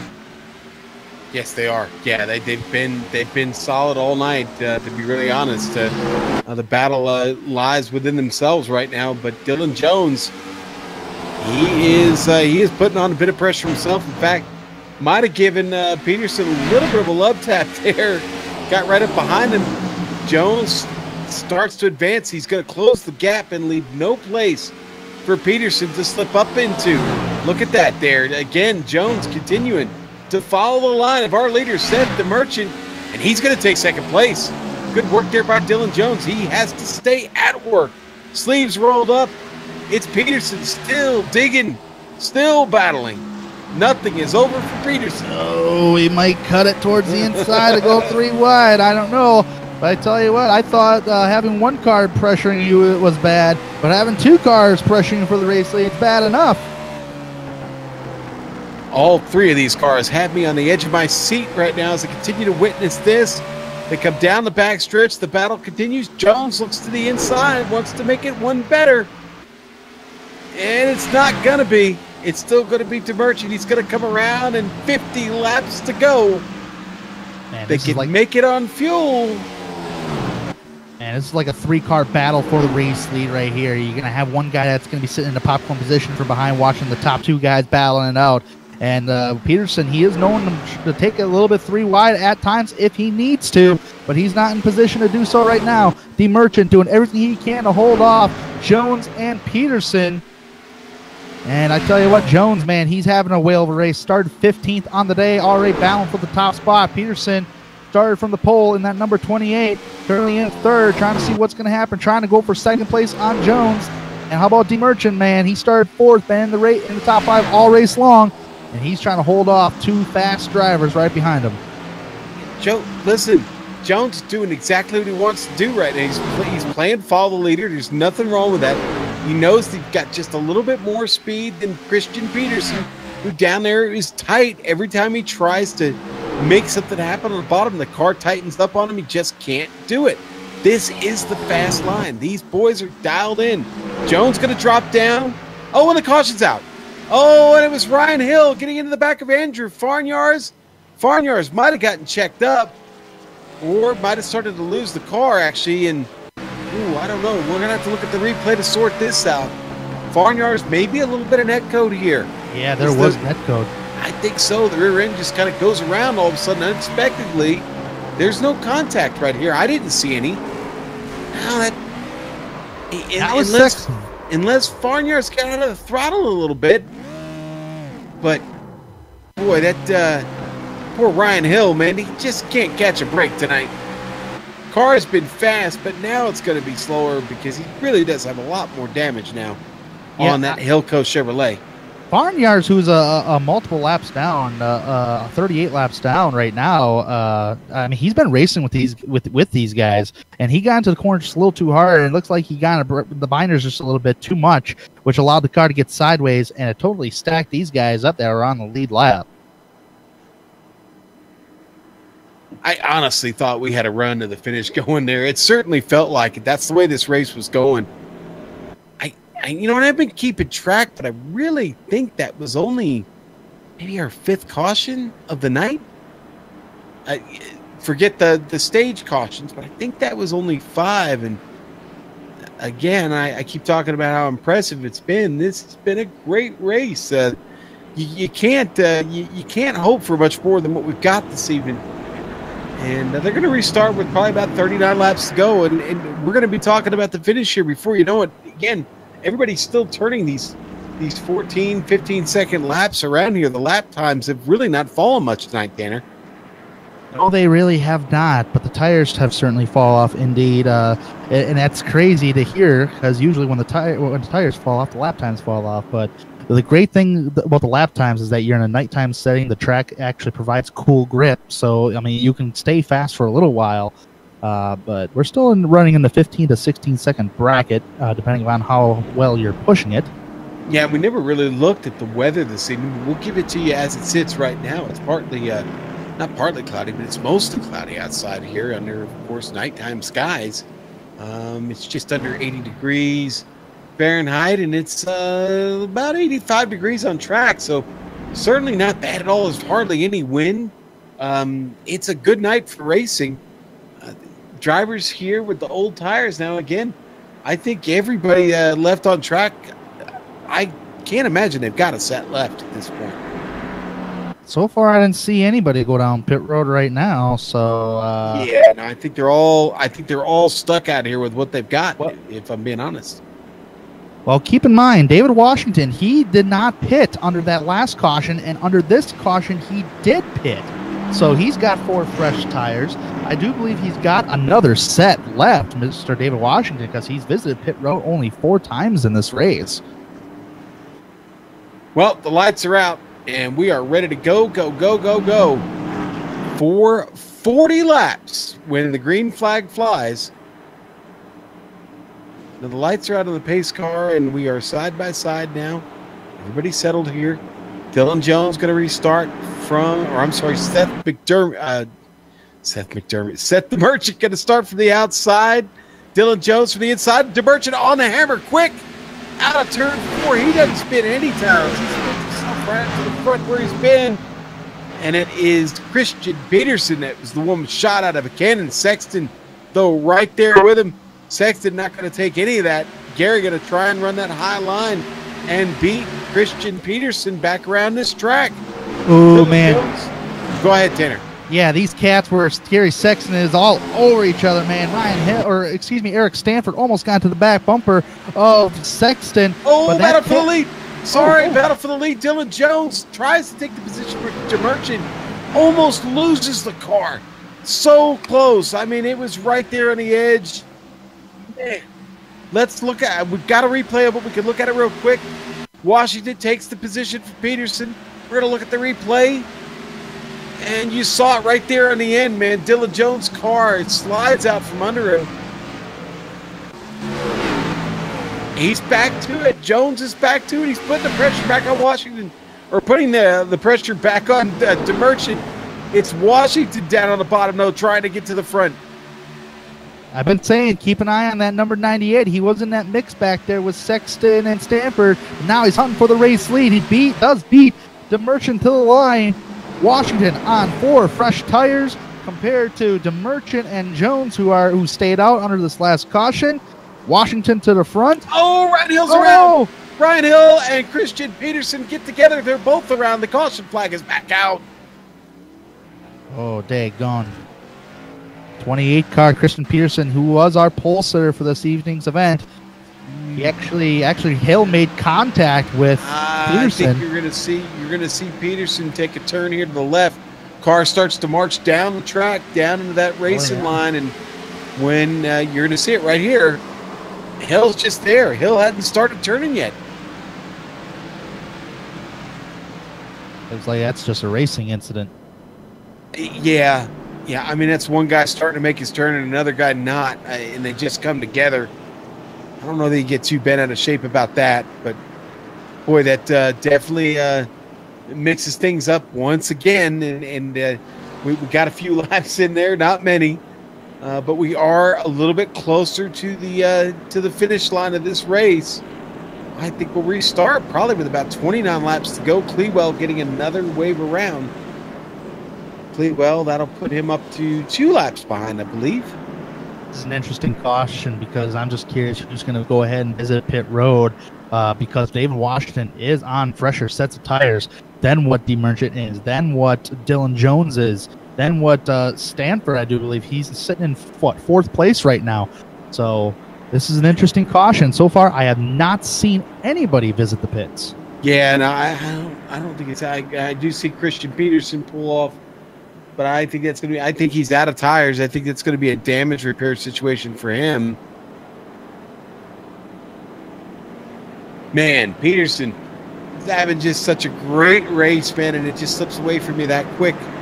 That's racing, man. 1 minute you're on top of the world, the next minute you're cleaning out your locker. That's why I said at the top of the show, I think this race is another like one of them lottery races, kind of like what Daytona and Talladega is, man. You could be a fast car, could be leading laps up towards the front, could be starting on a pole, and all of a sudden it could just slip away with you just like that, a snap of a finger. I like my lottery ticket right now, to be really honest with you. I'm feeling pretty good about it. So I don't usually do really well in these types of challenges. So I'm right there with you. Yeah. Well, I certainly hope I didn't jinx the young man. He's had a great race. I'm talking about Seth the Merchant in the number 32.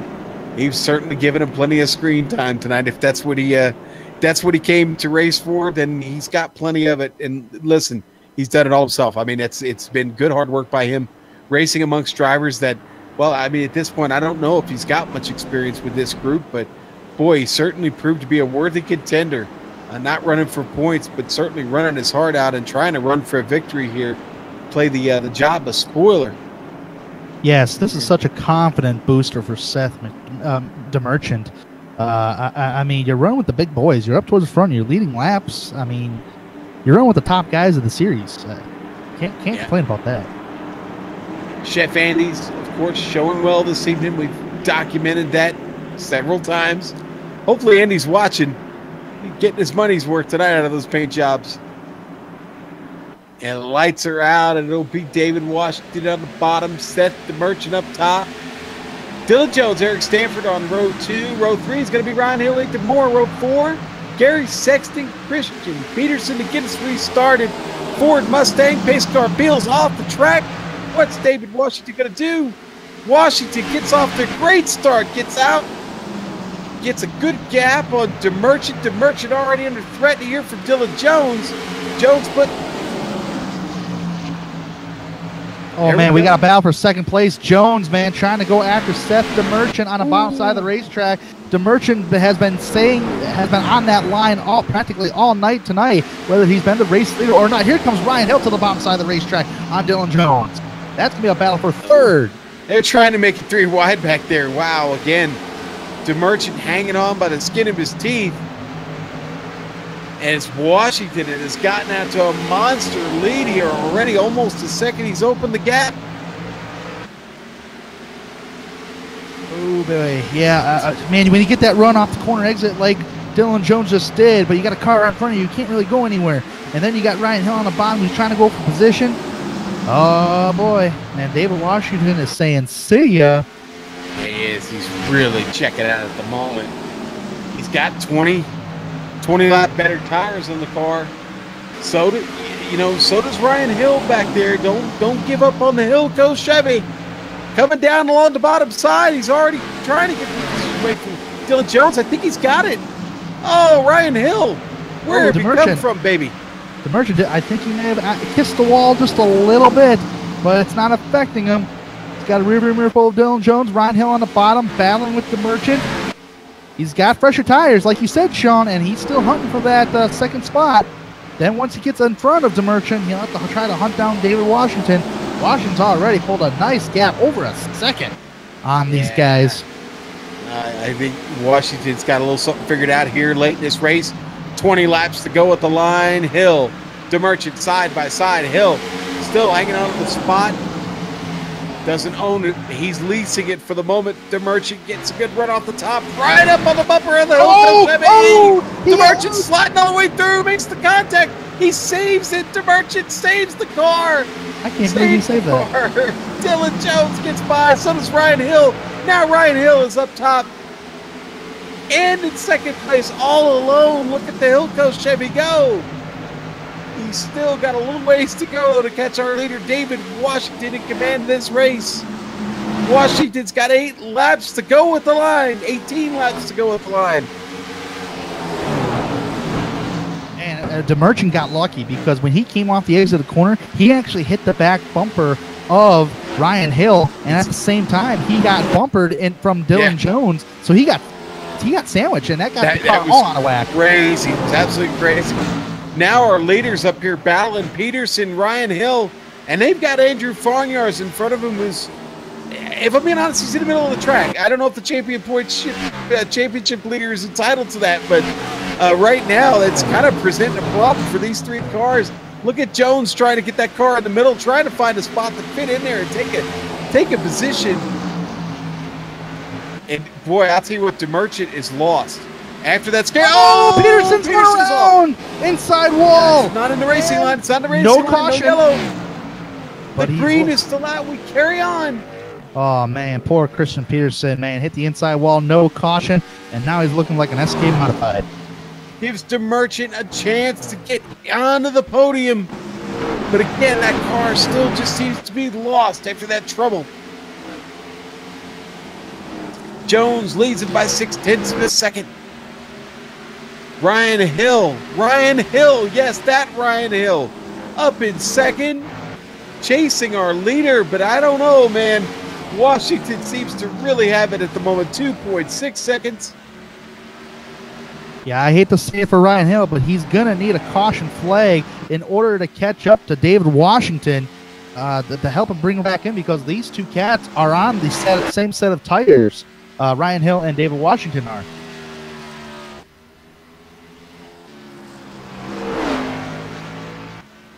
In a report here, David Washington has been blinking in and out, and he blinked out for a long time. He's back on track now. Yeah. But I'll tell you what, man, you don't want to be blinking with 10 laps to go here at Bristol. No, inopportune time for that kind of trouble. Unfortunately, and then we got cars sliding in the back. Oh, that was the 19 Eric Stanford. That brings out the caution. Stanford gets into it with the 4, William Locklear. Those two come together. Clewell right behind it. I think it might have started with the 23, actually, the 19. Ethan Moore. Yep, Ethan Moore gets into it with Stanford. So that's where it started. Unfortunately, William Locklear was Johnny-come-lately to the field there, and he smacks into Stanford hard. That's going to hurt the 4. Already struggling this evening. He's going to struggle to the finish. Hopefully he can finish this race. Wow. Wasn't expecting that. I really thought we were clean to the checkers. Barnyard's going to get another wave around. I thought the same thing there too, Sean. But I tell you what, it's going that way. This is a very interesting caution here, and here's the reason why. You got David Washington, who took his set of tires and has had the race lead since he took it under this last green flag run. And secondly, Ryan Hill, he's already done with his sets of tires. He can't take any more sets. There's no sets in his pits. Yeah. Everybody else behind him has already taken sets, such as Dylan Jones and Seth Demersion, Gary Sexton. So, man, if anything, this might be a battle between Hill and Washington, because Hill and Washington are on the same tire.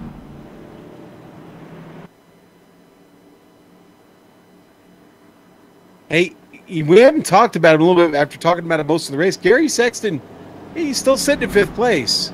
Gary still surviving this event here this evening.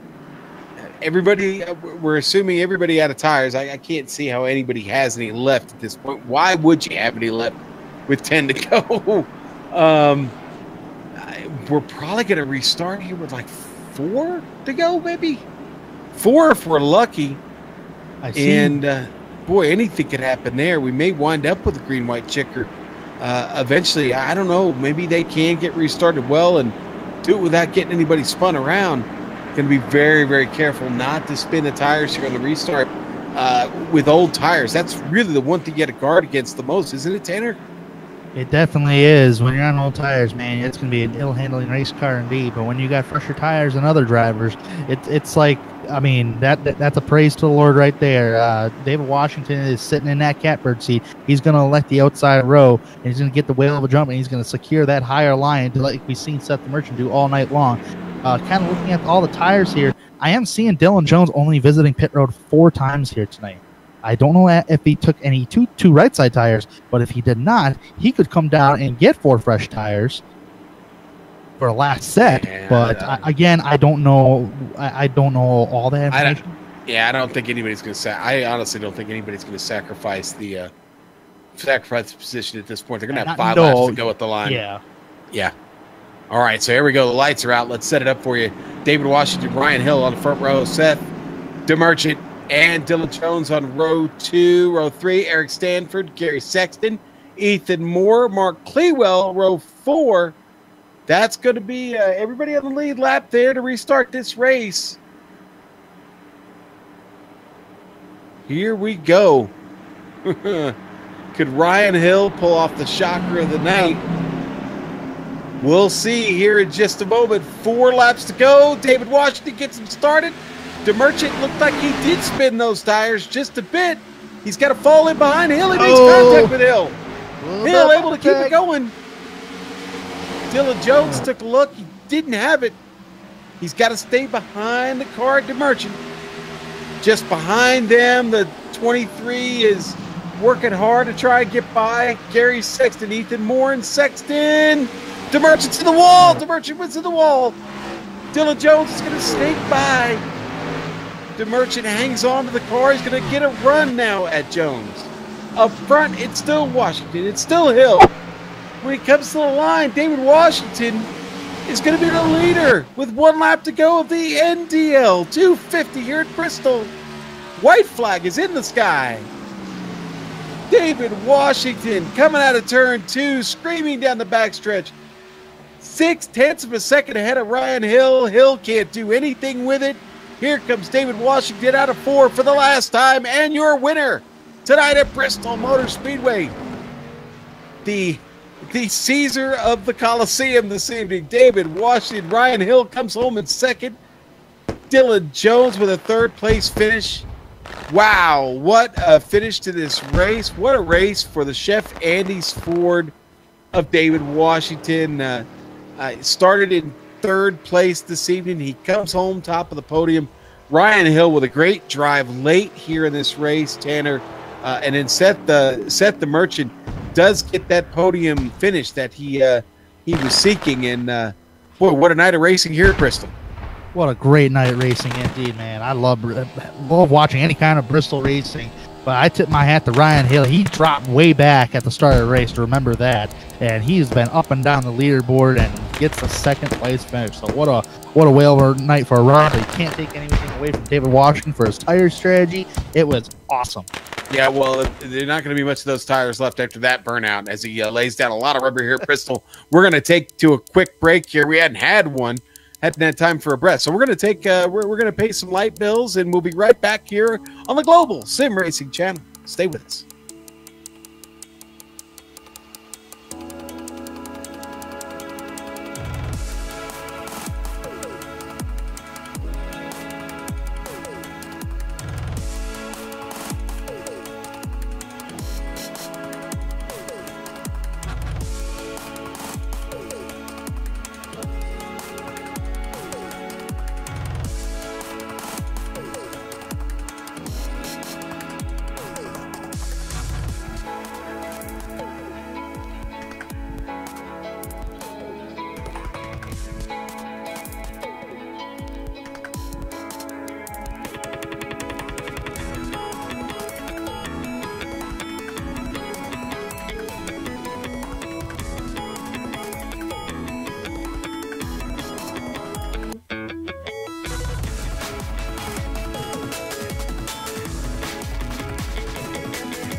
Welcome back to the Global Sim Racing channel.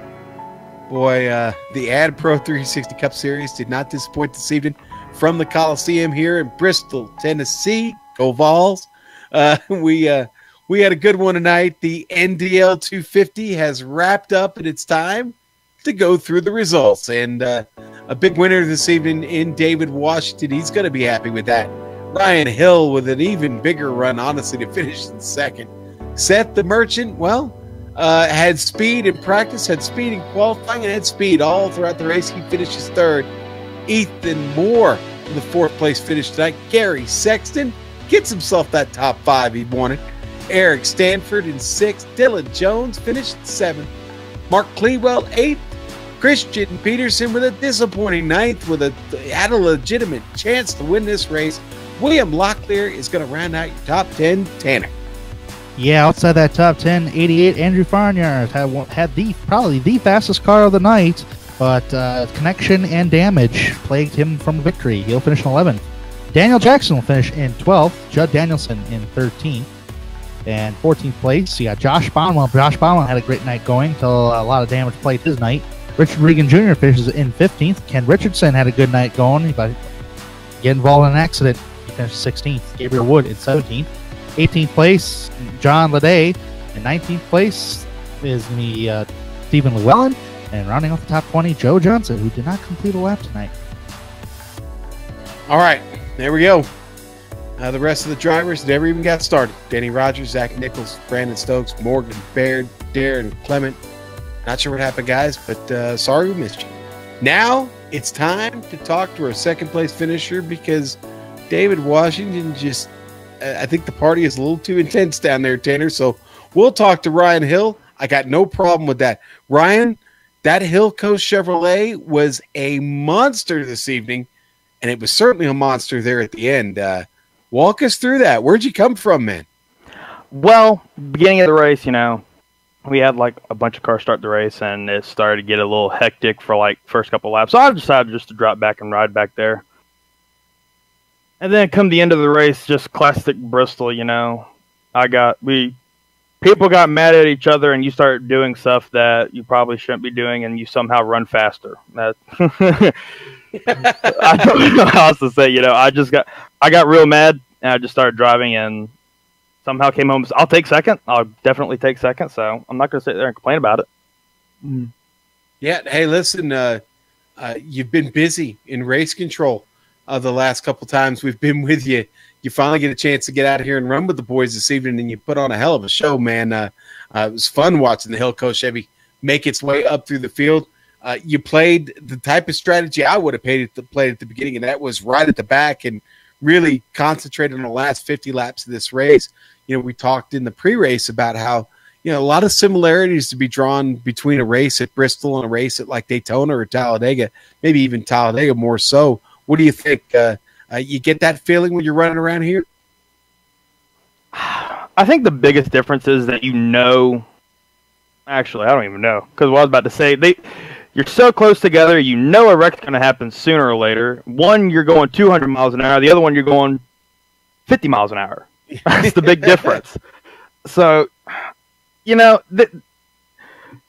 as opposite as the two tracks are, I could not have said it better myself. You do kind of have to drive them the same. You do have to have the same mentality, minus the drafting and all that. But at Bristol, you can just kind of drive a little bit harder. And you can't Talladega. Now, do you think having tires that were 30 laps better than everybody behind you really think that made the biggest difference for you in Washington, both there at the end? Oh, absolutely. I really did, I really do think that did. Because I saved a set of tires.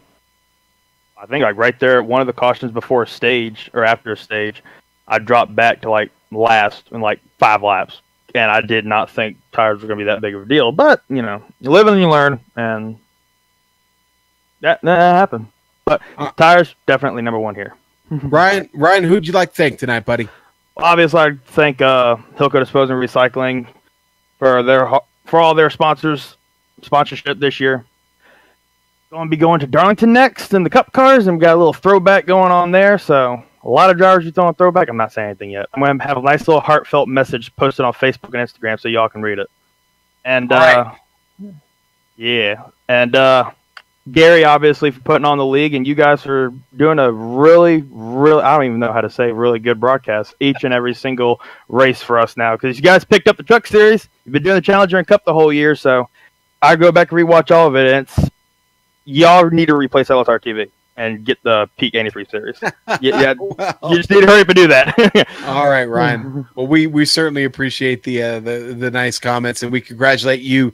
Go on and go celebrate with that Hill Coast Chevy team, and we'll catch you in a couple of weeks back in the Cup car. All right, thank you. Y'all have a good one. All right, Tanner, you have run down and caught up with Ethan Moore, another driver who had an interesting trip through the field this evening. He most certainly did. I've caught up with Ethan. Ethan, man, you were up and down the leaderboard practically all night and seen a couple fender benders there. Man, take me through your night. You started 13th. You finished 4th. Tire strategy was the biggest strategy of the night, as well as track position, man. How was it in the cockpit of Ethan Moore? You know, man, it's always the same thing. It's Bristol. It's all you got to go out there and you just expect to get wrecked and you expect a wreck to happen. It's just one of those things. But we didn't qualify very well, but we just kind of stepped with it, and it's a race of attrition. There's only 7 people on the lead lap, so it's kind of one of those things. Just stick with it, and you'll get a good finish. Yeah, most definitely. And Bristol is such a hard racetrack. I have to ask, are you tired after running this race? Because I kind of made a reference that if you're ever getting caught into a blender, you're going around this place, and then you just get tired, and you just ran 250 laps. How are you feeling? Because sometimes, especially me, and I talked with Sean earlier about this earlier, is that when you run Bristol, it really fatigues you, not just mentally, but physically. Yeah, you're right with the mental part. It's definitely, I'm wore out mentally. Physically, my hands hurt. You know, I'm just gripping the steering wheel so tight the whole time. You're just expecting someone to spin in front of you, so you're right there on edge the entire time. Just trying to keep an eye out, keep the car clean, which we didn't do, but it doesn't matter. We still got a good finish, and we got the IRAPS Toyota up front, and that's what matters. Yeah, and this is going to give you a good confidence booster and some momentum heading into the next race, because we have one more race until the playoffs, and it will be in the racetrack called the Lady in Black Darlington Speedway in 2 weeks' time. How do you feel about your chances at Darlington? You know, it's all about practice, and you can't complain if you don't practice, and I'm going to get as much in as I can, and we'll be as fast as we can be when we get there. And it really helps. This tonight helps us not really be as stressed going into it, so we can relax a little bit, and we don't have to worry about racing that guy as hard as we need to. We should be into the next stage, so that's the plan, anyways. All right, well, Ethan, thanks for taking the time to talk with us this evening. Best of luck to you at Darlington in 2 weeks, and what a great job to finish 4th place after all the mayhem this evening. Yeah, thanks, man. Thanks for all you guys do at GSRC, and thanks CCR, all the guys over there, and see you guys next week. There you have it. That's Ethan Moore, who finishes in 4th. And Sean, I do believe you've caught up with Mr. Gary Sexton, who had another eventful evening. Gary, we were trading notes this morning. Is that about how you wanted it to play out? Are you good with that? Oh, well, there he is. There you go. Sorry about that. I wasn't clicked in the window. Well, you know, if I had engine power after getting dumped, I probably could have been up there fighting for a win. I love this track. I told you this morning I was going to be aggressive. You know, we're getting too close to the playoffs to be sitting around letting go of positions, especially inside the top 10. It's way too hard to win in this league. And yeah, I mean, there was times it was going great, and there was times it wasn't going great.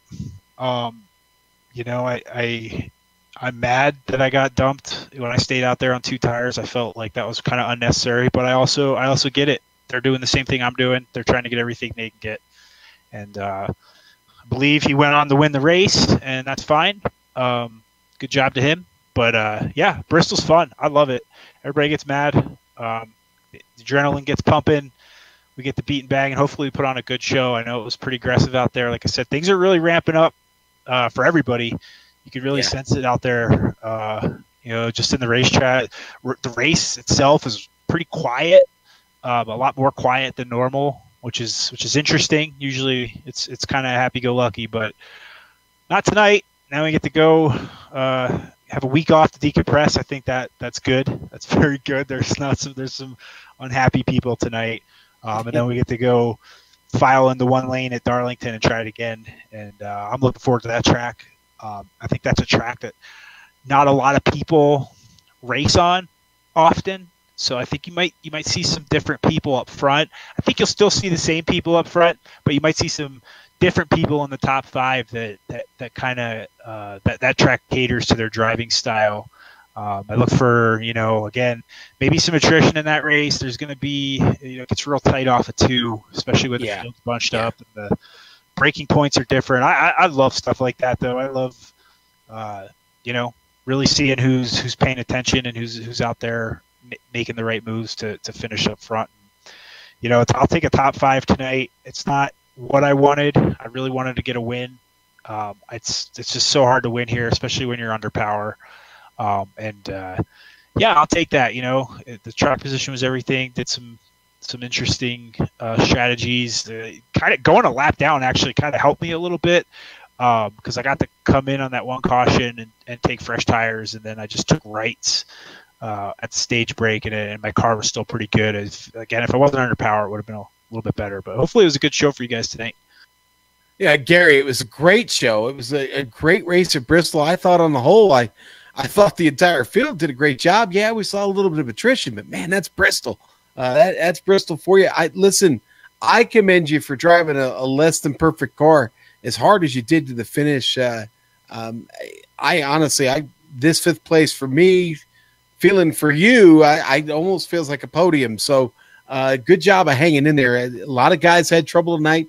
Tell us a little bit something about the newcomers who showed up this evening in Seth the Merchant and Christian Peterson. Yeah, those guys raced awesome. We're merging with the Championship Esports Association next year, and there's some of the better guys from over there. And our normal admin, Kyle, sent some of them over to race with us tonight so we can get used to each other. And, that excites me. They're able to run up there in the top 5 and give some of our normal front runners a little bit of pressure and run for their money. I think that's how it is in real life. You never know who's going to show up to the racetrack each week and have a car that's going to contend for a win, and it keeps everybody on their toes. I don't think they were really involved in too much of the skirmishes with any of the points guys out there tonight. So that's happy. That's all I ask for new guys when they come in is just be mindful, especially when we get into the playoffs. We have points battles playing out, and I think overall it's great. Just really gets me excited for what's to come. Yeah, and we're going to be excited in 2 weeks when we get to the Lady in Black. And you guys are going to have to challenge that. My daddy always called it a driver's track. And, that's the philosophy I've always driven that track with. You got to be a really good driver to wheel it around there. All of you are going to get a chance, and I'm sure it's going to be a lot of fun. Anybody you'd like to thank real quick before we let you go? Yeah, I'll start off and thank my team, Cross Continent Racing, CCR, everybody on them. Or everybody on there, we all work really hard to get better and compete with those Aegis guys. They're really good.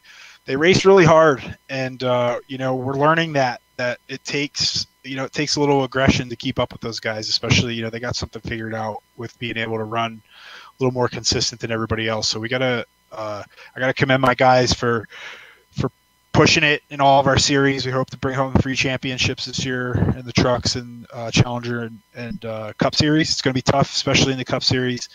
And I'd like to thank all the drivers again every week that show up and make our league happen. We just couldn't do it without them. And it's every single one of them again every week. Even if I'm mad at you, I appreciate you just for showing up, and you guys putting on the best broadcast in sim racing right now, and everything you've done for our league. And just look forward to Darlington in 2 weeks. Throwback race. We'll all be running some nice nostalgic paint schemes, so look for your favorite ones out there. I personally will be running the silver and black Rusty Wallace scheme, I think from like the mid 90s. It's one of my favorite schemes. So I'll have that, but with my dirty air stuff on the car. It looks pretty good. So look forward to showing that off and hopefully coming out on top. All right, Gary. Well, listen, we look forward to it, and we'll be talking to you soon. We thank you again, and We'll catch you at Darlington, buddy. I appreciate it. Have a good one. All right, Tanner, that is going to wrap things up. Mr. Gary Sexton on his way out. Great racing this evening, but it is time to wrap things up. And, you know, I want to remind everybody that today's race was brought to you thanks to the NASCAR Diecast Lounge. You know, they're a group of NASCAR and motorsports fans who express their love for the sport through diecast collecting. Our own director, Joe Peak's got quite a few himself, actually. If you also share an interest in this hobby, you want to know a little bit more, you just love admiring awesome-looking race cars, give them a shout on Facebook. Just go into Facebook, type in facebook.com/groups/ND Lounge. That's ND Lounge. Tell them Daniel sent you over to check it out.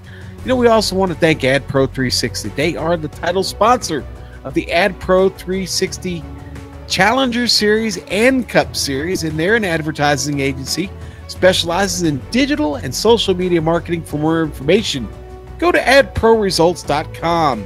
And of course, nothing makes this happen without the Simulated Stock Car Association.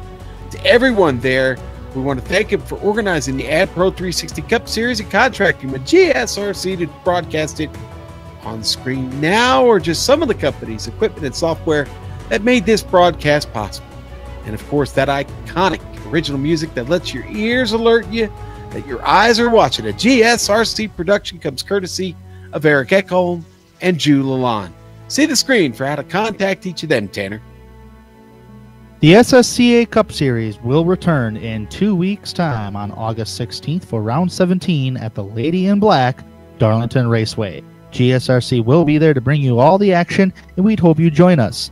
Sliding across your screen now are some of the upcoming broadcasts, so check those out and mark those down your calendar. If you'd like to know more information about GSRC, including a complete list of future broadcasts, you can find it all at www.globalsimracingchannel.com. We're also on Twitter at GSR Channel and on Facebook at Global Sim Racing Channel. All right, Tanner. Finally, on behalf of the crew, our man Tanner Sharp, our director Joe Peak, and our camera artist Dougie Beard, I'd like to thank all of you for watching. Fafa, the next time I see you, I'll have a fresh pack of strings. So until next time, race clean, race hard, and we'll see you on the track.